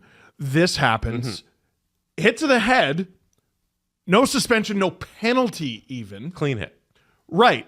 And people were like, "Okay, there's obviously a difference here. Walk us through, though." Like, because they're similar enough that we're like, oh shit, one guy got 5 games, this guy got 0 minutes. What happened here? And it just so happened to be the Leafs. If this was Utah or friggin', I don't know, whoever, No. we probably don't get it. No. But I agree. Yeah. This happened. The first one happened Saturday night, like hockey night in Canada. yes, and know? everyone was talking about it. Yeah. And then the next game happens. Everyone's talking about it. Yeah. Like it or hate it, Leaf fans make up a big swath of your fan base. Hate it. And talk to us like we're grown-ups. This is when this happened in the LFR video, I'm like, okay, I'm not going to yell and scream that the NHL's stupid. They made the wrong call here and they're stupid. I'm not going to do that. Help me. You do that a lot. I do that. And people expected me to do it, and I didn't do it. Because I'm like, listen, okay. Like, you've been around the game for a long time. Here's what I hated. Oh, it's obvious. The reason it wasn't called and the reason they don't have to explain themselves is it's obvious. Meanwhile, you go on social media, Mike Johnston, former Leaf, TSN employee, goes, that's not a penalty. And then Carlo Koliakovo, former Leaf, TSN employee, goes, how is that nothing? They're 2 former NHL players and 2 former guys who played for the team in question who have wildly different opinions on the matter. So no, actually, it's not obvious. Yeah. It's arrogant and insulting to think that it's obvious. There's a lot of people, when these things happen, they take a clear side of it. This is illegal. This is And clean. usually- and it's never like that. It's usually muddied because nobody really knows the rules. And it's obvious to you, but Yeah. it's obvious that there's thousands of people Who believe that it's both not sides. obvious to. So let's talk about it. Have you ever heard? No, Have you ever heard this? The way this is. I've never heard anything It's a that wasn't history my thing. own voice. But and it's going to sound far fetched, and it is. But there's a saying that in history where it's how you feel about the French Revolution is how you vote. Adam. And I find it funny that a lot of the times the way people feel about this stuff, it comes down to like there's that sort of feel. It's like, what team are you on? Not how you vote, but like what team are you on? Are you on the woke wimpy team? Oh, you're that doesn't pro like getting rid of all hits? yeah. Then- Or it's I've been watching since the 70s, and I smoked cigarettes out of my butt with my dad in the garage. Oh. Like right. That's not how you smoke them. well, that's what the bot told me. So my point is, it got to a level that was so polarizing with fans that the NHL player safety said, we gotta bring some safety to the masses, and we gotta explain ourselves. And I think Please do. it's a good thing. Yes, it is. But I also think it shows how little consistency they've had to this point. And now, well, we're not there yet. We're not there yet. and now we have something to hold them to, which is a dangerous Sorry, I'll shut up. You're absolutely right. Here, let's keep going. Okay, let's play the video. Let me go back a little. I want to talk a little bit about the Flames and the Leafs. Go ahead. But I'm not going to tell you what I'm talking about because context isn't good for a show. No, we Not. ignore. It's not. In light of the similarities and differences among these three plays and their relatively high-profile nature, we want to take this opportunity to demonstrate some of the nuances that our department examines when we are reviewing hits that involve contact with the head. Here's how the sausage is made. To begin, let's review Rule 48, They got which to reads in another part, room. a hit resulting in contact with an opponent's head where the head was the main point of contact and such contact to the head was avoidable is not permitted. This means there are two aspects to an illegal check. No. What? So people keep going, here's the rule. Thanks, I can read. Walk me through the rule, though. Yeah, I think they have to set up the rule first. Yeah. Yes. Yeah. They were getting to that. I'm not insulting them. I'm insulting the people who go here. And I'm like, no, it's not that simple, actually. It helps to have video, and here's the NHL going, here's an oasis in the desert. Where the head was the main point of contact and such contact to the head was avoidable is not permitted. This means there are two aspects to an illegal check to the head, both of which must be present for the hit to be illegal. First, the head must be the main point of contact of the hit. While the term principal point of contact used to appear in the rule, the wording of the rule was changed in 2013 to main point of contact to better reflect the intention of the rule and the way that players understood it. There was a change to the This rule. means it does not matter what part of the player was impacted first. What matters is what part of the player absorbed the majority of the impact main of the point. hit. Let's look at the video examples. On this hit by Jeannot, while contact is made simultaneously with the head and body, it is clear to us that Besser's head absorbs the majority of the impact of this hit. Jeannot's arm does contact Besser's body, but Jeannot's shoulder cap is driven directly into the chin of Besser with force. On this hit by Reeves on Nurse, Reeves makes minimal contact with Nurse's body, and the head absorbs the brunt of the impact. Note the way Nurse's head moves independently of his body in absorbing the force of this hit. You can't help it. On the hit by White Cloud hits through the body of Nyes. While there is inarguably head contact here, we see Nyes' entire body stopped in its tracks and driven backwards simultaneously with his head in a way that indicates the body absorbed the force of this check. If we determine the head is not the main point of contact, the review ends there and the hit is considered legal within the framework of the rule. If the hit is determined to make the head the main point of contact, we must then contemplate whether the head was avoidable or not. The text of the rule explains multiple reasons why head contact might be considered unavoidable on a play. As both the Jeannot and Reeves hits were deemed illegal for the same reason, having poor timing or poor angle of approach, this video will focus predominantly on this aspect of the rule. But remember that head contact can be unavoidable for other reasons, including movements made immediately prior to contact. For a more complete analysis of unavoidable head contact, please refer to our 2018 video on NHL.com 2018. entitled Player Safety Examines Unavoidable Head Contact. The rules don't change that. I know, much. but update it. Contact. No. But Let's look at some pause examples. for a sec. So one of the main things, this video helps eliminate so many tired and exhausting, and now because of this video, irrelevant arguments that we see with hits. Oh, he hit the shoulder first and it rode up. Doesn't fucking matter. If the main point of contact is the head, it doesn't matter if you hit him in the friggin' knee first. Yep. The main point of contact was the head, beginning, middle, end. Yep. There it is. Both of the hits by Jeannot and Reeves are excellent examples of players who took a poor angle of approach, causing them to pick the head. Both players cut along the front of their opponent's core rather than hitting directly through their opponent's shoulder or chest, which causes the contact to be directly and forcefully with their opponent's head. Conversely, Nice one. White Cloud takes a good angle of approach, stepping up directly through Nyes' core.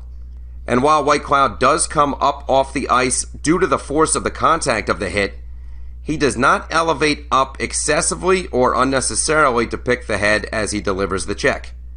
This means that the head contact on this play is considered unavoidable head contact on a play where the hitter is throwing an otherwise legal full body check. To summarize, Remember that both elements of the illegal check to the head rule must be met in order for a play to be deemed illegal. When analyzing an illegal check to the head, first determine if the head absorbed the brunt of the impact of the check, then consider if the head contact was avoidable or unavoidable. If the head was the main point of contact and the head contact is deemed avoidable, it is an illegal check to the head. At this point, the Department of Player Safety will weigh other factors such as the force of the hit, the predatory nature of the hit, any injury that might be suffered on the play, and the hitter's disciplinary history in assessing the length of a possible suspension. No high sticking, though. No high sticking. Not in this instance. That video, That helped a lot. audio transitions aside, is so well done. Yeah. It helped so much. And, like, did it change my mind on the hit? Yeah. Like, it changed my mind on the call that was made, or rather not made, or no, they made a call. They reviewed it, said no penalty. Now, if you still don't like that hit, I get it. Because Nyes, his head wasn't the main point of contact. Holy shit, it took a lot of contact. And if you would like to see that sort of hit taken out of the game, I totally understand that point of view. However, it's still here. That is a different conversation. Hi, kids. We're back. How's everybody? What'd you think of that Department of Player Safety video? Did you guys get the chance to watch it? Like, did you go back and watch the actual physical video? I know you watched the clip if you're still here, which I really appreciate, by the way. I was impressed by the fact that they did the video. It's so not their MO. But I think they took a lot of shit. I think they took a lot of heat. And finally they capitulated. And from what I have heard behind the scenes, there were pressures and a lot of people from the top were not down. And it came from the younger end of the Department of Player Safety. Got to listen to these young kids. They know something. They know something. Tyler Smith, SDBN, have you watched the entire video rule book yet? No. Is that available? It's from like 2018, isn't it? The rules haven't changed that much. Yeah. So here's some stats that I think we need to take into attention, and this is something that is being shared in one of the group chats I'm in. There are two guys that need goals in this third period, guys. Pontus Holmberg has played 19 games for the Leafs this year. He has 1 goal and 2 assists. Ooh. Nick Robertson has played 18 games for the Leafs this year. He has 1 goal, 0 assists. Ooh. Those are like Slavkovsky numbers. Those are bad.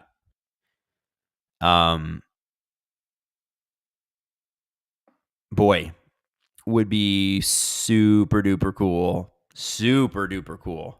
if Leaf Steps started scoring. By the way, worth mentioning, I think our good friend Cassie is here. All of our Pittsburgh Penguins fans who continually join us, and we love you. It's 5-3 now. Pittsburgh over Vancouver.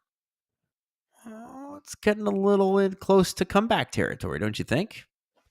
You can have a look at that. Let's look at the NHL scoreboard because there are 15 games tonight. So let's just kind of go through what we got. So there's 2 minutes and 31 seconds left in the Blues-Devils game. Has Jim Montgomery already fixed the Blues?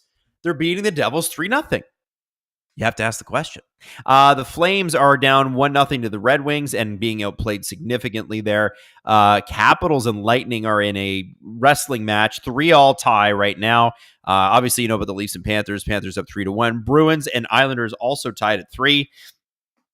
Canucks have, it's 11:40 left in the third period. The Canucks have to score 2 goals in the next 10 minutes. And by the way, they've scored 2 goals in the previous 10 minutes. So why not? Why not? Quentin Hughes opened the scoring, by the way, in the third period, 40 seconds in. That has to feel good. Canadians and Blue Jackets tied up at 2. Preds and Flyers 2-1 for the Predators. Blackhawks are leading the Stars 3-0. Really?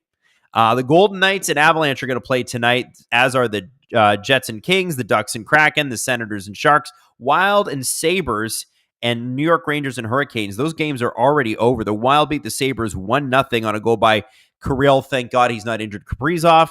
And the Hurricanes beat the Rangers. Oh boy. Like right at the end. 12:01 left in the third period. Jackson Blake. What a name. It's not quite Jesse Blake. The ultimate name. Jackson Blake, 7th goal of the year. Quietly having a very good season. Power play goal. And here we go. Third period has started for the Leafs and the Florida Panthers. I am very interested to see how the first 5 minutes of this goes. Because if you're Craig Berube, you need this team to get out there and be great right away.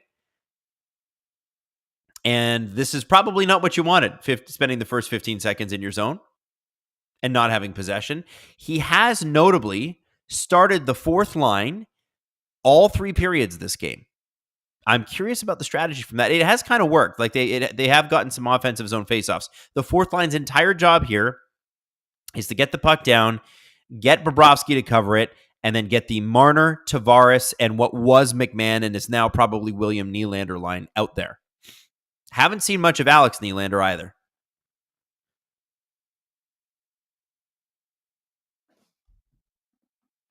Is Bobby McMahon back? That's what I'd like to know. Bobby McMahon, are you back?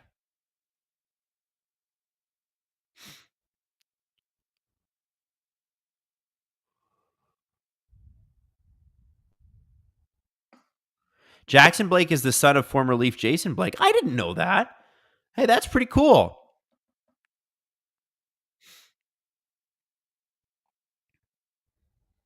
Oh, so Gulbenkian will not get an assist on that goal because technically Gulbenkian hit Ekblad's stick and it didn't come off of his stick. So Marner will be unassisted.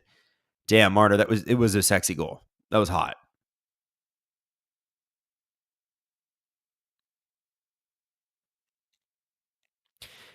Finn G says scheduled loss to quote Dangle. That's Dangle and Blake. You can't have a scheduled loss against this team, guys. Not these guys. Not these guys.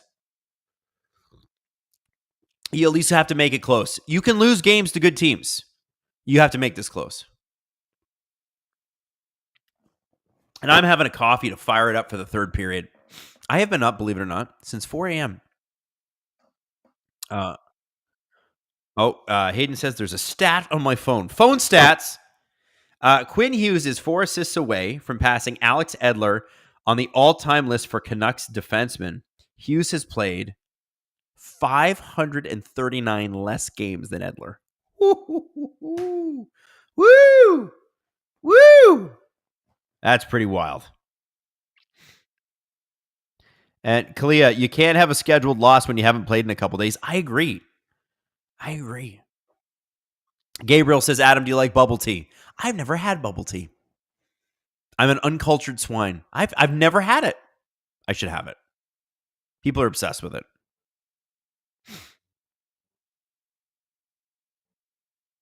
Come on, Nylander. Get Holmberg his second goal of the year. That's a tough task. The Leafs so clearly need a third-line center who can be a second-line center. It needs to happen. You got to call one of the teams that just hates their lives right now. What's up, Nashville? What's up, New York? What's up, Pittsburgh? Got any centers? Man, you know who I'd love to see come to Toronto? I doubt he's available, but Vinny Trocheck. I am a huge fan of Vinny. That would be the sickest.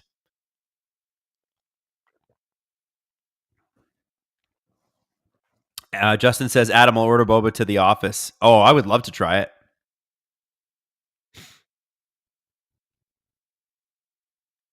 Did Crosby just score? Can somebody check on the Pens game?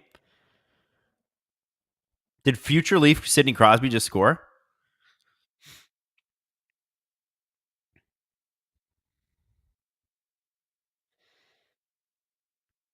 People are just putting Crosby in the chat.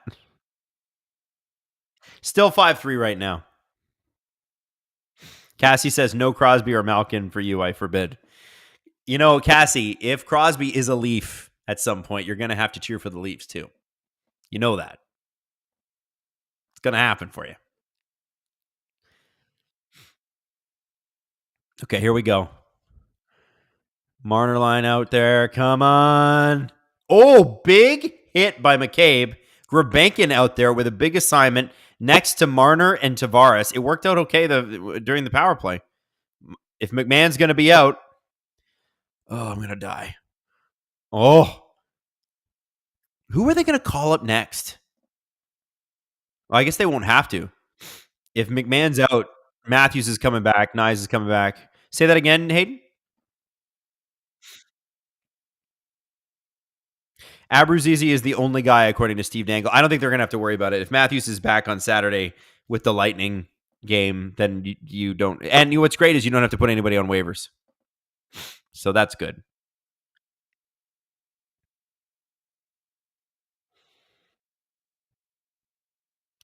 Would Alex Nylander clear waivers? Hard to know.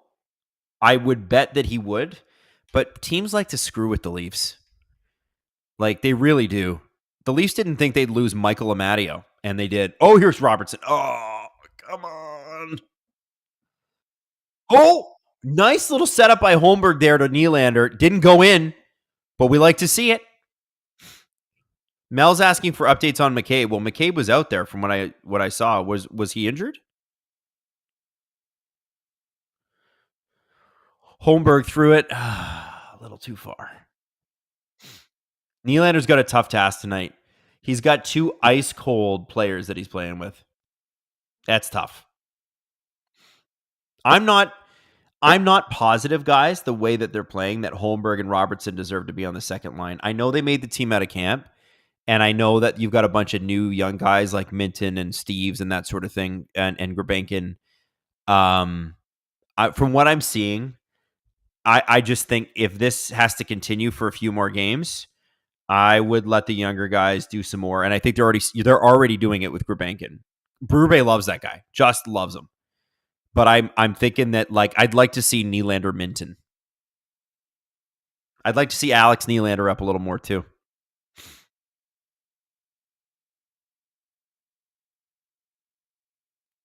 Yeah, Leafs can't get a lot going here, but you can tell the press is on.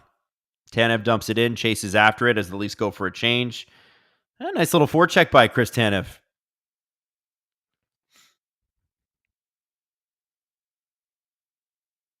Leafs PR just tweeted that McMahon will not return. So that is 8 forwards. 8 Leaf forwards out. The Leafs are the Eastern Avalanche. Avs fans, you know exactly what this is like. Leafs fans, you're about to learn. Avs are still doing it, though. And the Leafs have better goaltending than the Avs, let's be honest. No offense to Annunen and Georgiev, but it's not going well for them. Again, Alex Nylander just got tripped accidentally.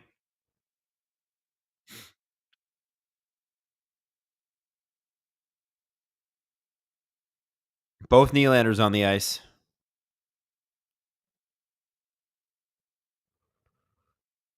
Somebody says, I blame Drew for the Leafs. Colin McBride, I just got here. What happened to McBobby? Bobby McMahon, I'm not sure. They took a face off and then he just skated right to the bench. And it was really odd. And I thought, I was like, oh, maybe he's just going for a change. Like, no, he seems like he might have been really hurt. Nick Murphy says, better to get the injuries out of the way now. Here's hoping. Connor Timmins just took a penalty on Evan Rodriguez. If Evan Rodriguez is bleeding, this could be 4 minutes. That's not good. I want to see a replay of this. I only caught it out of the side of my eye here, so there's Timmins. Oh my God. Okay, so what happened was Rodriguez grabs Timmins' stick. Timmins tries to pull it out, falls down, hits Rodriguez in the face, and Timmins. Listen, if you get your entire hand around somebody's stick, just like you get an entire hand around a puck, that's a penalty. Can't do that.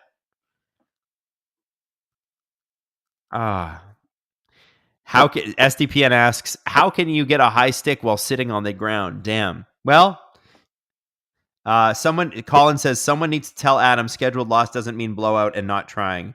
LOL, it means looking at the schedule and saying, yep, they probably lose this. Colin, I'm aware. I've been doing this show for 13 years. What I'm saying is, I need a better effort tonight. Canadian Girl 83. 5 memberships given out. Thank you, Canadian Girl 83. And I just want you to know that you're better than the 82 Canadian girls who got the name before you.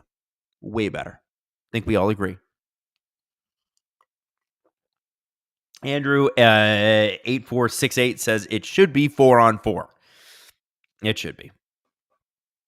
It won't be. Connor Timmins takes weird penalties too. Like I remember, do you guys remember a couple weeks ago? It was an emotional game. I forget who it was against, and he just kind of grabbed a guy and just went. And the refs were like, penalty, man. It's penalty. He's like, I tried to hug him to death. Oh, look what Lindgren just did. Yikes. I didn't see it. Cassie, I can't see it. What you have to tell us. Jeff Major, is it me or did Alex Nylander look a bit shook up at the end of his shift too? Don't tell me that, Jeff. Don't tell me that, Jeff. Come on, man. Dr. Nick, rest in peace, subwoofer guy. Chantel says, Adam, you got to grow some handlebars. Next year, I will do handlebars. So there's the Bobby McMahon play. Okay, he blew.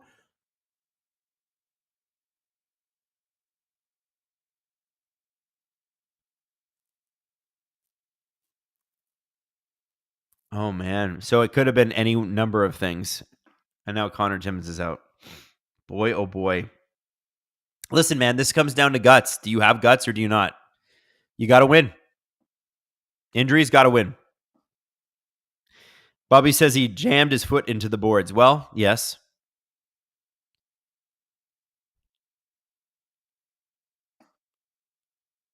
Okay. Oh, wow. Tour just got crushed in the face. And look at him all alone. Oh, and he just got crushed again. Ekblad got him in the face, I think, with like a errant elbow, and then just crushed him from behind again. Jeez. Welcome back to the NHL, Connor Dewar. Hope you enjoyed injury. Adam, you should grow your mustache to match Lanny McDonald. Nobody can match Lanny McDonald. That is a fabulous mustache. Groomed to perfection. Look at Dewar here. Watch Ekblad. He's just going to crush him. Bang. Oh, baby.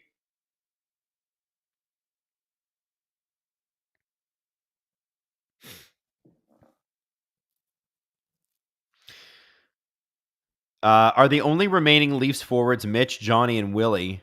Everyone else from lines 1 to 3 are out, right? No. Holmberg and Robertson, the two coldest guys on the team, are also in there. Dewar is a regular forward, but he hadn't played to start the year. And yeah, that's it. Johnny, Mitch, Willie, Pontus Holmberg, and Nick Robertson. Those are your 5 forwards that made it out of camp that are still on the roster that aren't injured or that's rough. It's rough. Cassie says, sent the Lindgren oopsie into your DMs. I will check that out, Cassie. But we're in the middle of a shorthanded thing, and I just can't.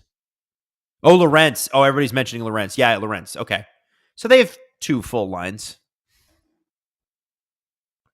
Yikes.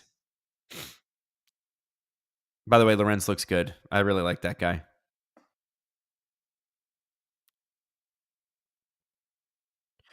Chantel says we need Matthews back ASAP. You know, I wouldn't have said that until this game, but boy, do they look thin up front.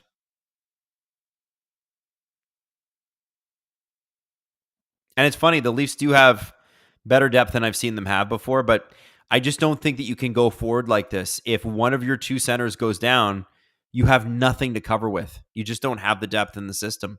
You've got no up-and-comer. Minton's good. I like what he's doing. I think he's better suited for the AHL right now.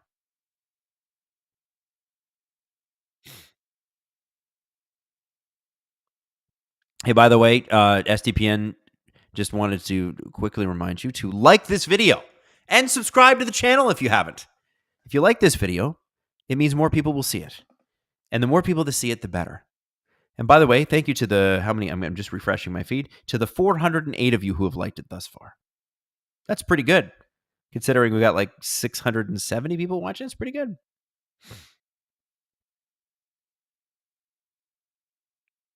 Time for Marner and Willie at C. You know what? They keep talking about Marner at center. Let's just do it. Why not put Marner at center with Robertson and who else is left? Alex Nylander. Why not? What the hell? You got 2 finishers and Mitch Marner. What the hell? Alex Steves even. You can put Grankin with them. Whatever you want. I mean, listen. Why not? Gary Hall, are we looking at overtime coming? Gary, we need a goal, man. We need a goal to start before we start talking about overtime. There's only 10:40 left in the third. I'm going to do a clap here. 10:40 left. Face-off coming. There it is.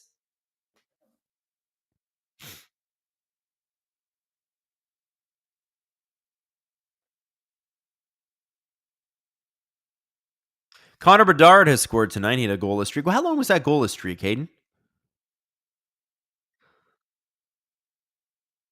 Taylor Hall has a hat trick tonight. That's got to feel good for him.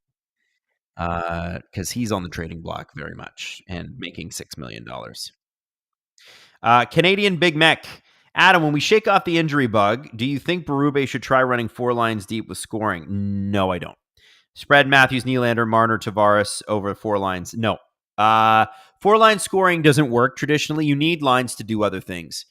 You can have energy lines and that sort of thing. The Leafs did try that 4-line scoring thing, and the reality is in the cap world, you just can't have that many good lines that can legitimately put the puck in the net with regularity. What you're hoping for is your top 2 lines to score a bajillion goals, your third line to score a mediocre amount of goals, and your fourth line to get one every once in a while. And your fourth line's got to be penalty killers, energy guys, forecheckers, that sort of thing. That seems to be the formula. Here's Nylander, Tavares, almost. Come on. Oh, really great play by Tavares, man. He's looking great. What a year he's having. Wow. Connor Bedard's goal smashes a 13-game goalless streak. And by the way, round of applause for my fantasy teams. Connor Bedard is on both of them, and I need him to score more. Robert Bett, it's been a while, but I just thought of this. It's ironic that Steve doesn't like the Grippers, but yet he scored a goal off his own foot. You know, Robert, that's a good point. Good point. Maybe he needs to appreciate Gripper Nation a little more. There's Holmberg trying to push the puck in. I think they might be offside. They're offside. That was a smart play by the Panthers defenseman there. You got the size on him. Hold him up at the blue line, turn him around, put him offside. Great way to get a whistle. The Panthers are really good at doing those little things. Really, really good at just things that you're like, oh, God, it's so annoying. Boring and annoying. Braden Point got a hat trick tonight in Tampa. It's 4-4 there.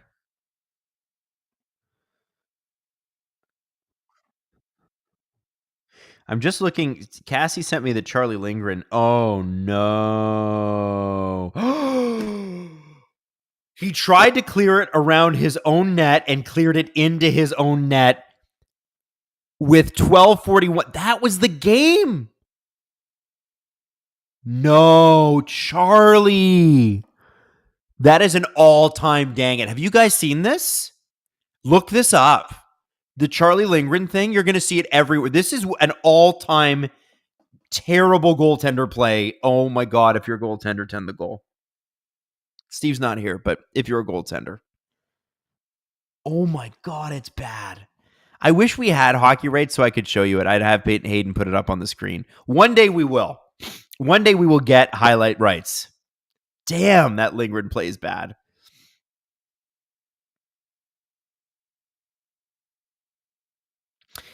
Richard Trefino. Jesse needs to do a Blake down for the Lindgren goal. I'm going to text that to him.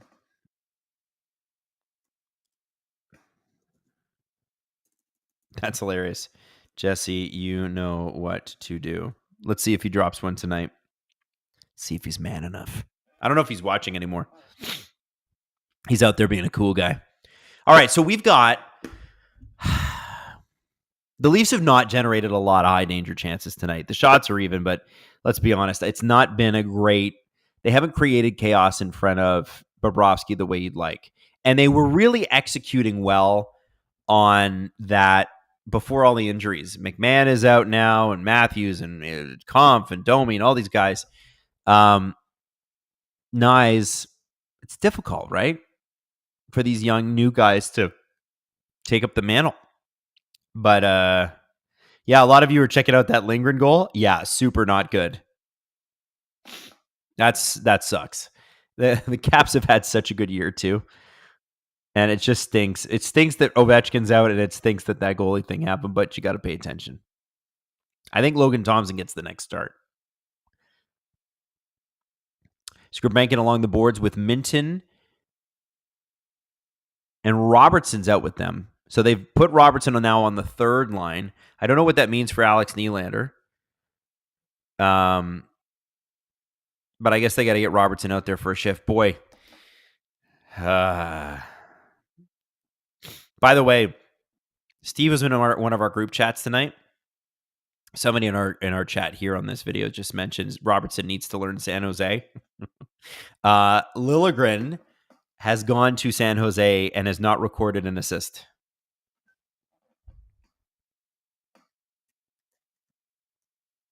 He's got a goal. Has not recorded a single assist.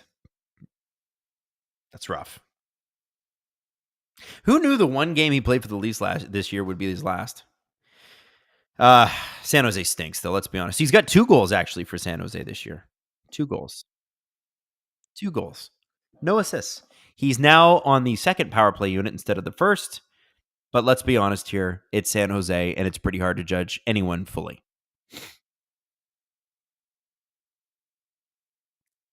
Hayden saying he's -1 on San Jose as a defenseman. That's not bad. I would love to see what his advanced numbers are. And remember, you're always grading on a curve with bad teams and defensemen. Like I said, I think Cody Ceci is having some of the worst 5-on-5 numbers of his career. And I'm not a crazy fan of Cody Ceci's game. I don't think that's a secret, but he's not like that. He's not that bad. It's San Jose doesn't have a lot of good players. Hayden Matheson, producer here, just said Benoit is a really good example of that. That's right. In Anaheim, he was considered. What did they say when the Leafs signed him? He was considered statistically the worst defenseman in the league. And look at what he's become. And I think it shows you that the numbers that we have available to us through advanced stats publicly are just so surface level in comparison to what these teams have. Uh-oh. Penalty here. Nate Schmidt is down? Is it Nylander? What happened? Happened off camera. Nate Schmidt is down. Did he get a stick to the face?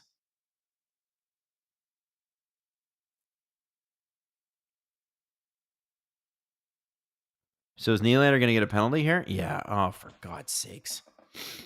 Man. It's going to be a 4-minute too.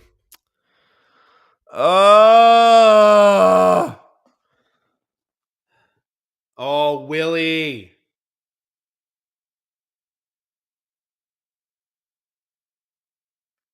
That might be a fine. That might be a suspension. I don't think that's a suspension. That might be a fine, though. I don't think that's a suspension. That's a high cross check. I think he was expecting Nate Schmidt to have his hands up too, but dude. If they suspend Nylander, just imagine for a second. You know what? We will give him a 1-game suspension. Who is playing for the Leafs in Tampa in a couple of nights? That's who will play for the Leafs in Tampa in a few nights? Oh my God. I listen, I think Willie's getting fined there. He might get a game. Oh, we are down to a 1-goal game in Vancouver. Cassie. Do you hear that, Cassie? It's the footsteps. Oh, did the Pens win? Is it over? Oh, the Pens just snuck away with it. Boy, their goaltending's bad. Kadri would have got suspended for that. True. But William Nylander is not Nazem Kadri. It's not like William Nylander's been disciplined before. I think that was just one of those accidentals.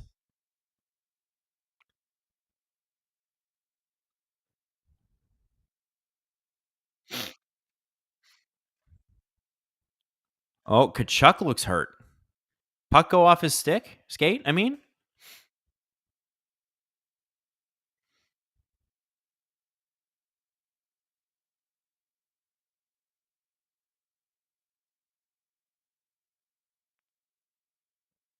Oh, there goes there's a goal.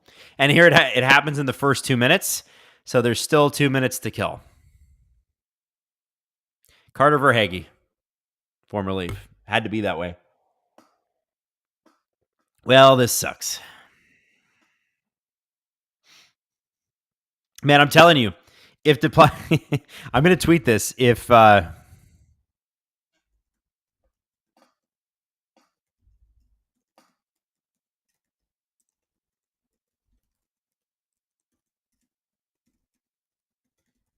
so I just tweeted, if Willie gets suspended, who will play for the Leafs in Tampa? I am seriously asking this.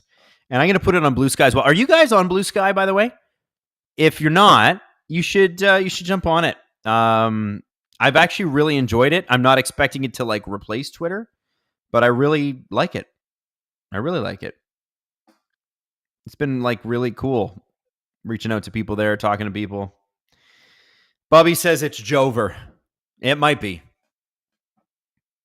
A lot of Florida Panthers fans have left, but it is 4-1.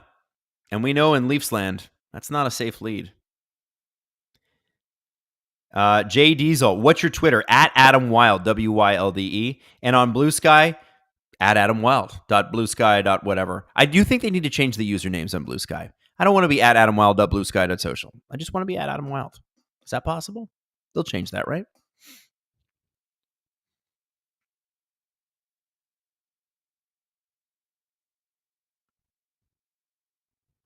Wasn't a great game.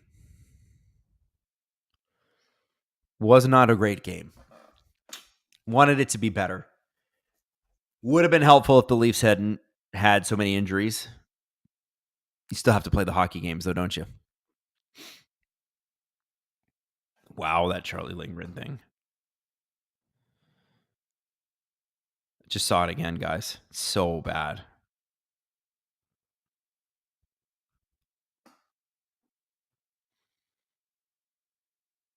STPN, Spencer Knight rocking the Adam Wylde mustache. Who did it better, me or Spencer Knight?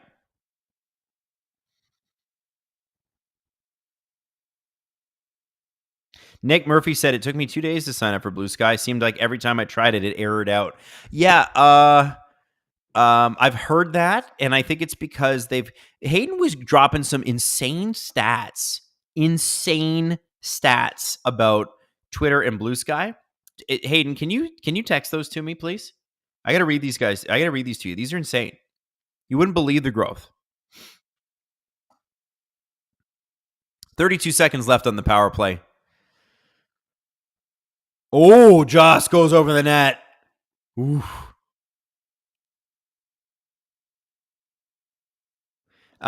City and Magic 15. Oh no, I just realized, Adam, your undefeated streak on streams. Well, it was bound to happen at some point. And you know what? If the Leafs are going to have 7 or 8 forwards out, I can live with that. I can live with that. So Hayden, have you texted that to me? Oh, you're working on it. You guys you will not believe these numbers. I was like, what? Are you serious? It's a crazy jump.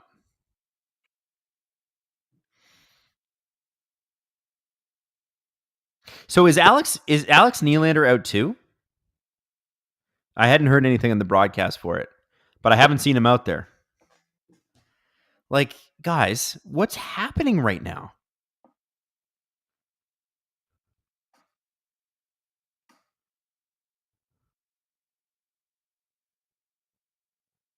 This is nuts. I've never seen injuries like this.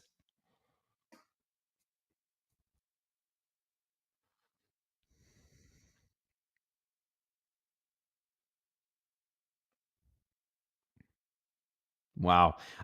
Shane Beresford, for next year's Movember, or maybe Rachel's Raiders, you should set a high goal, and if you reach that, you got to wear a Sens jersey for a stream. You know what, Shane? We can do that, but I think I can do better than that.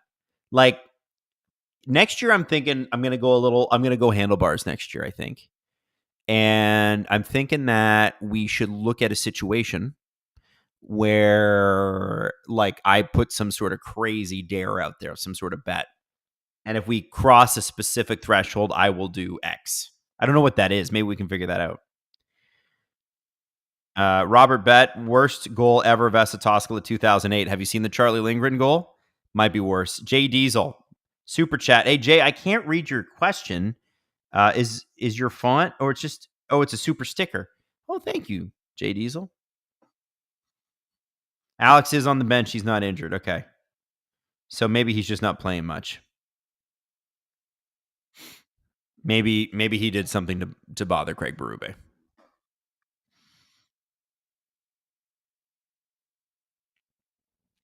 Shane Manman. Who's up next for the Marlies? Abruzzese, Kressler. Apparently, Abruzzese is the only guy that has an NHL deal. The rest of them, you'd have to sign someone. And I think you're probably... Oh. Okay. So here's the Twitter Blue Sky stuff that's going to blow your mind. Since November 1st, Twitter has gained, Blue Sky has gained 23 million users. So it's essentially a million people almost every day. 800,000 people, 900,000 people a day. Twitter, since the election, has lost 15 million users. So that's significant. Now, Twitter's got a bazillion users, but 15 million sucks. Now, Hayden was also saying that Mark Zuckerberg lost his mind and was like, why is Threads not getting this? And what Mark Zuckerberg doesn't seem to understand is that we want a timeline that is actually in the time that was tweeted. I don't want to see someone's post on Instagram, like Instagram, it's 3 days old. No, I don't care. I want Twitter. Is it immediate? All Zuckerberg had to do with Threads was make it immediate and like concurrent. That's it. And he didn't do it. You had like a year head start, dude. And I've tried Threads. It's good. It's just not what we need. I'm on Twitter for the... Chris Johnson. At this rate, the Leafs are losing players. You can't rule out a Toronto-based beer leaguer getting a PTO at this point. That would be nice.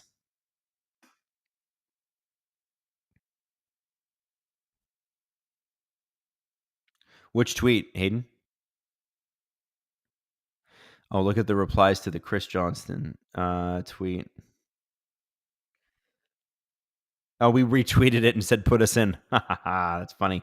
Doug Leafan, Cowan can play 9 games. He cannot. They've already sent him down. So because he's in the CHL, he cannot come back up until next season. I think it's a stupid rule as well, but that is the rule. You can play 9 games out of camp, but the second you are sent back to your CHL team, that's it. It's over.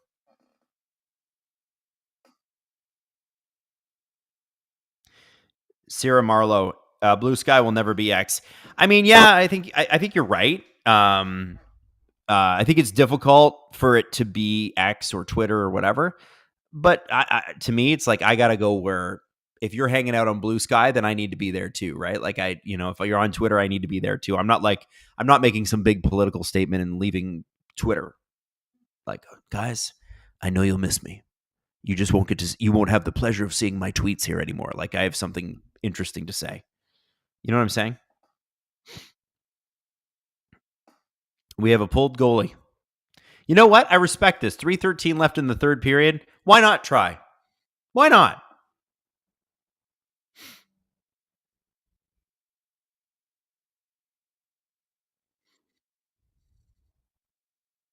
We got an icing from the Panthers. Unless that goes in the net. That was a rolling puck. You just never know.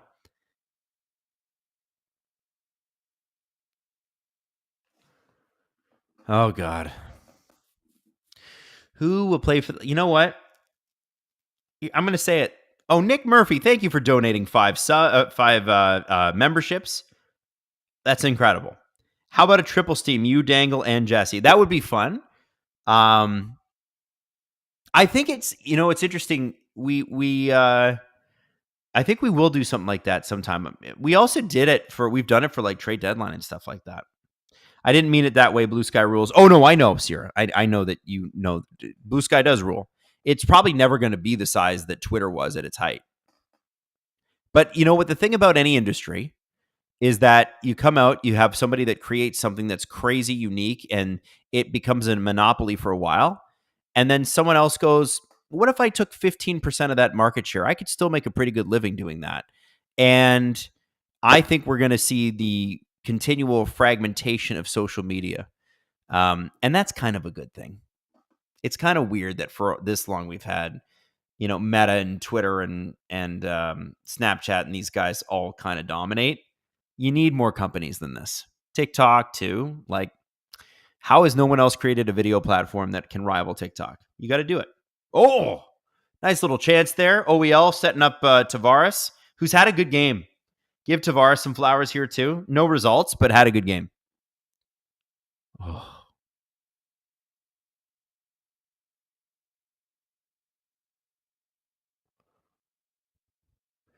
Adam, put Riley on the wing and have Myers play bottom pair. That's a good idea. Put Morgan Riley at forward. What the hell? I'd love to see that. That'd be sick. And there's the Florida Panthers goal. Damn, dude. Lil Purple, YouTube Shorts tried and failed epically. Yeah, we still do YouTube Shorts. I don't know who watches them, but they seem to do good numbers. 128 left. It's 5-1 Florida. Yeah, yeah. Mike Schmidt, Yahoo Fantasy forgot to put Nylander on for tonight. I'm glad I didn't check it. Yeah, no kidding, man. Yeah. YouTube Shorts. Do you guys watch YouTube Shorts? Do you watch our YouTube Shorts or anybody else's? I'm actually really curious to find out. I'm thinking that we might put together like a survey and like get you to sign up at sdpn.ca, and we'll put like a prize on the line or something like that. Justin, we do pretty well with shorts. It's fine. Brad Storch, I watch the shorts. Yeah, a lot of yeses on the shorts. Okay. CDT Auto, didn't even know you made them. You know why you didn't know? Because we didn't tell you. But it's also Justin's fault because he puts all those shorts together, and you should blame him. And he's running the SDPN account, so make sure to send your abuse his way.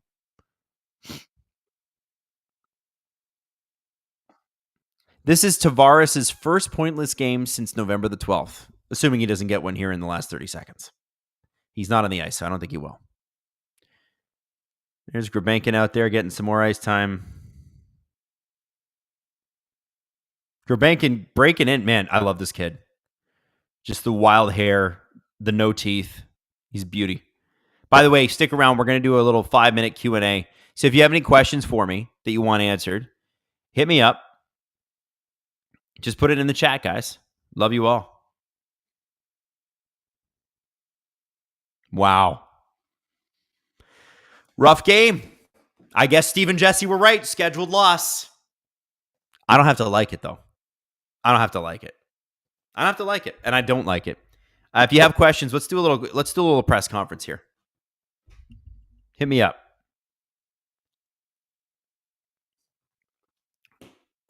Who's booing this man? James Stemmer, the Lindgren own goal was so bad, he made it look intentional. It's so true. Rich M, when are you bringing those apples, Adam? Don't worry about those apples. You don't know. Boy. Adam, are you aware that Cliff Fletcher is old enough to have scouted Tony Hand? No, I did not know that.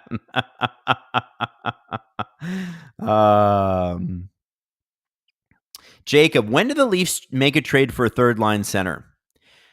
That is a good question. I would love it if they took part in this early season trade fiesta that seems to be upon us. It would be really nice if they did it sooner rather than later. Because here's the thing. The Vancouver Canucks almost did a super smart thing last year before the playoffs. They traded for Lindholm and Zadorov in November, December. Remember that? And then they realized, we don't really like Elias Lindholm. Let's trade him. So they almost retraded him before the trade deadline.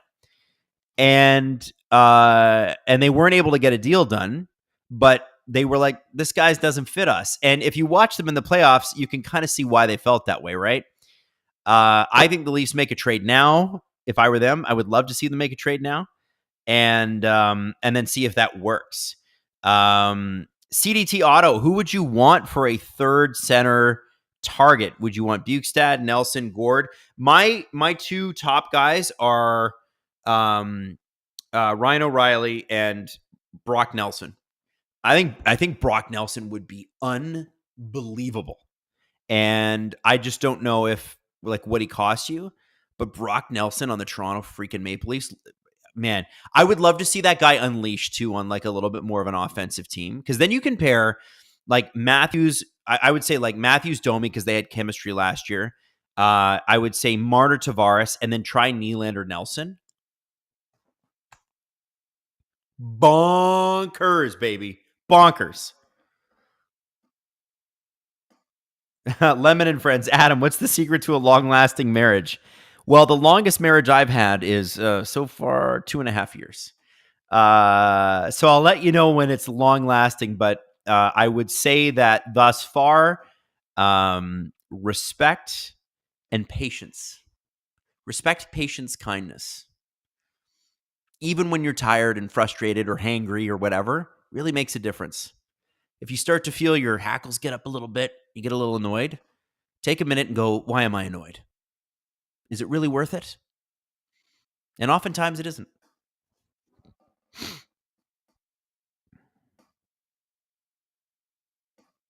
Ryan O'Reilly fanboy, why trade for a guy that didn't want to be here? I agree with you, but he didn't hate it when he got here. I think it was, you got to remember where the Leafs were at that time too. The Leafs didn't play good playoff hockey that entire, they went to the second round because Ilya Samsonov was unbelievable. They didn't go to the second round because they outplayed Tampa. Tampa outplayed them. And then when they got to the second round and Sammy was injured, Joseph Woll walked in and he played great, but Nyes gets crushed by Bennett. He got torpedoed and doesn't play the rest of the series. The Leafs have no answer because they don't get to the front of the net at that point. Sheldon Keefe and Kyle Dubas just did not create a team that did that. And now you're seeing what happens when they're trying to get them to do that. I think that Ryan O'Reilly may have had a point when he said they need to de-emphasize the core. And what he meant by that when he left was hey, these guys can't do it all, and the way they're doing it is not going to get you anywhere. And the guys want a cup and a Conn Smythe. Maybe listen to them. And guess what Treliving said the first press conference that he got here? We're going to de-emphasize the core. And he has. Weirdly enough, last year he didn't, with some of the signings they made. But you look at where their goaltending has come and their defense has come, and you go, it's so much better. And that, when you make other parts of the team better, it de-emphasizes the core, right? So that's what I would say. Pickleball Pat, I got 52 years of marriage. The secret is learn how to apologize. I like that. Jay Diesel, Adam looks like he sold coke to Pablo Escobar. That's good.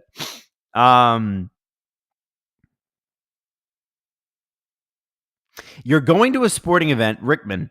You're going to a sporting event with a fan giveaway. What's the best type of giveaway? T-shirt, hat, etc. Jersey giveaway. Jersey giveaway all day.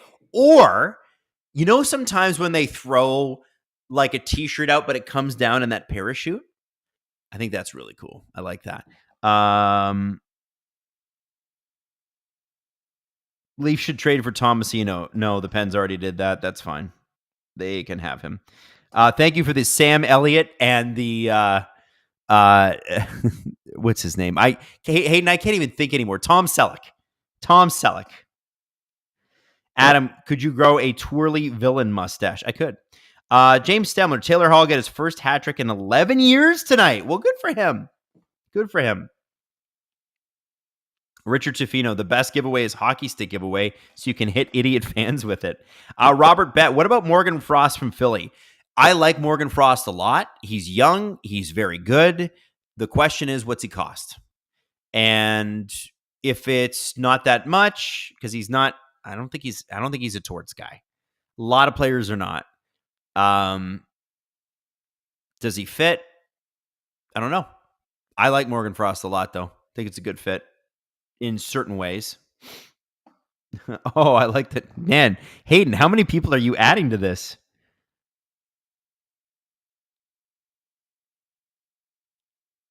Adam needs a cowboy hat and aviators. The problem is my head is too freaking large to fit any hat.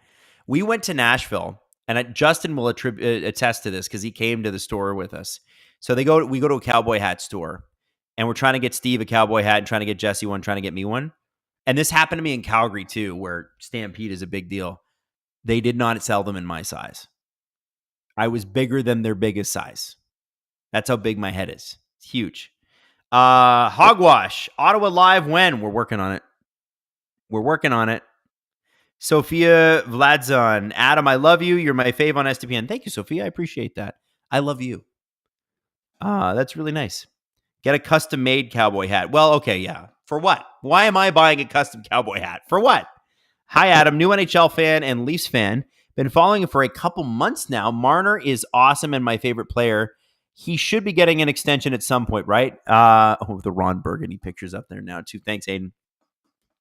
Yes, Marner will get an extension, but I don't think they're going to do it before the playoffs. I was hearing that maybe they would.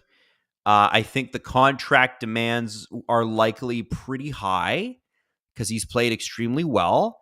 And I think if the Leafs sign him before the playoffs, before they see what he can do in the playoffs, as a manager and your public perception, you could look really bad. Because if he goes out there and he lays an egg like he did last year, and you've just signed him to a big fat contract, you're going to have like riots in the streets. I think, and here's what I honestly think too. Marner is a fabulous, amazing hockey player. But at a certain point, he's going to have to decide whether he wants to take the most money or he wants to play in Toronto. If he wants to make max term, max money, there's a lot of teams that'll sign him to that, and they will be happy about it. Toronto does not have the room to do that. And Matthews is going to be the highest paid player on this team, and he should be. At a certain point, you want to stay here, you want to be here, you're going to have to give a little. That's what it is. And it's not because he's a bad guy. It's just because that's the way it is.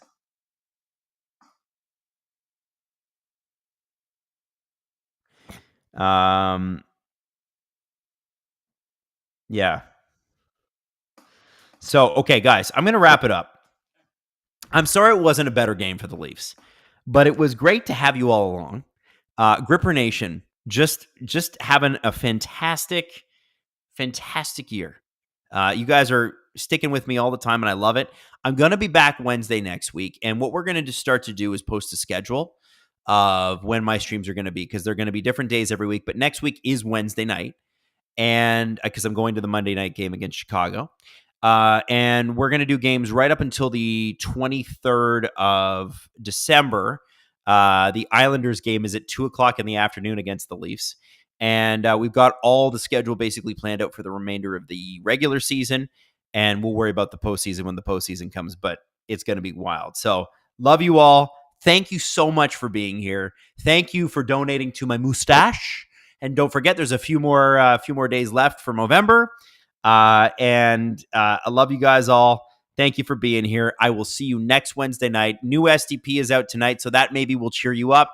We will have a VIP episode for all you new VIP members Friday morning, and then Friday afternoon, our last episode of the week. And of course, CJ Show comes out tomorrow as well. Love you all. Thank you to Robert. Thank you to Justin. And thank you to Hayden for a great show tonight. Love you all. See you soon.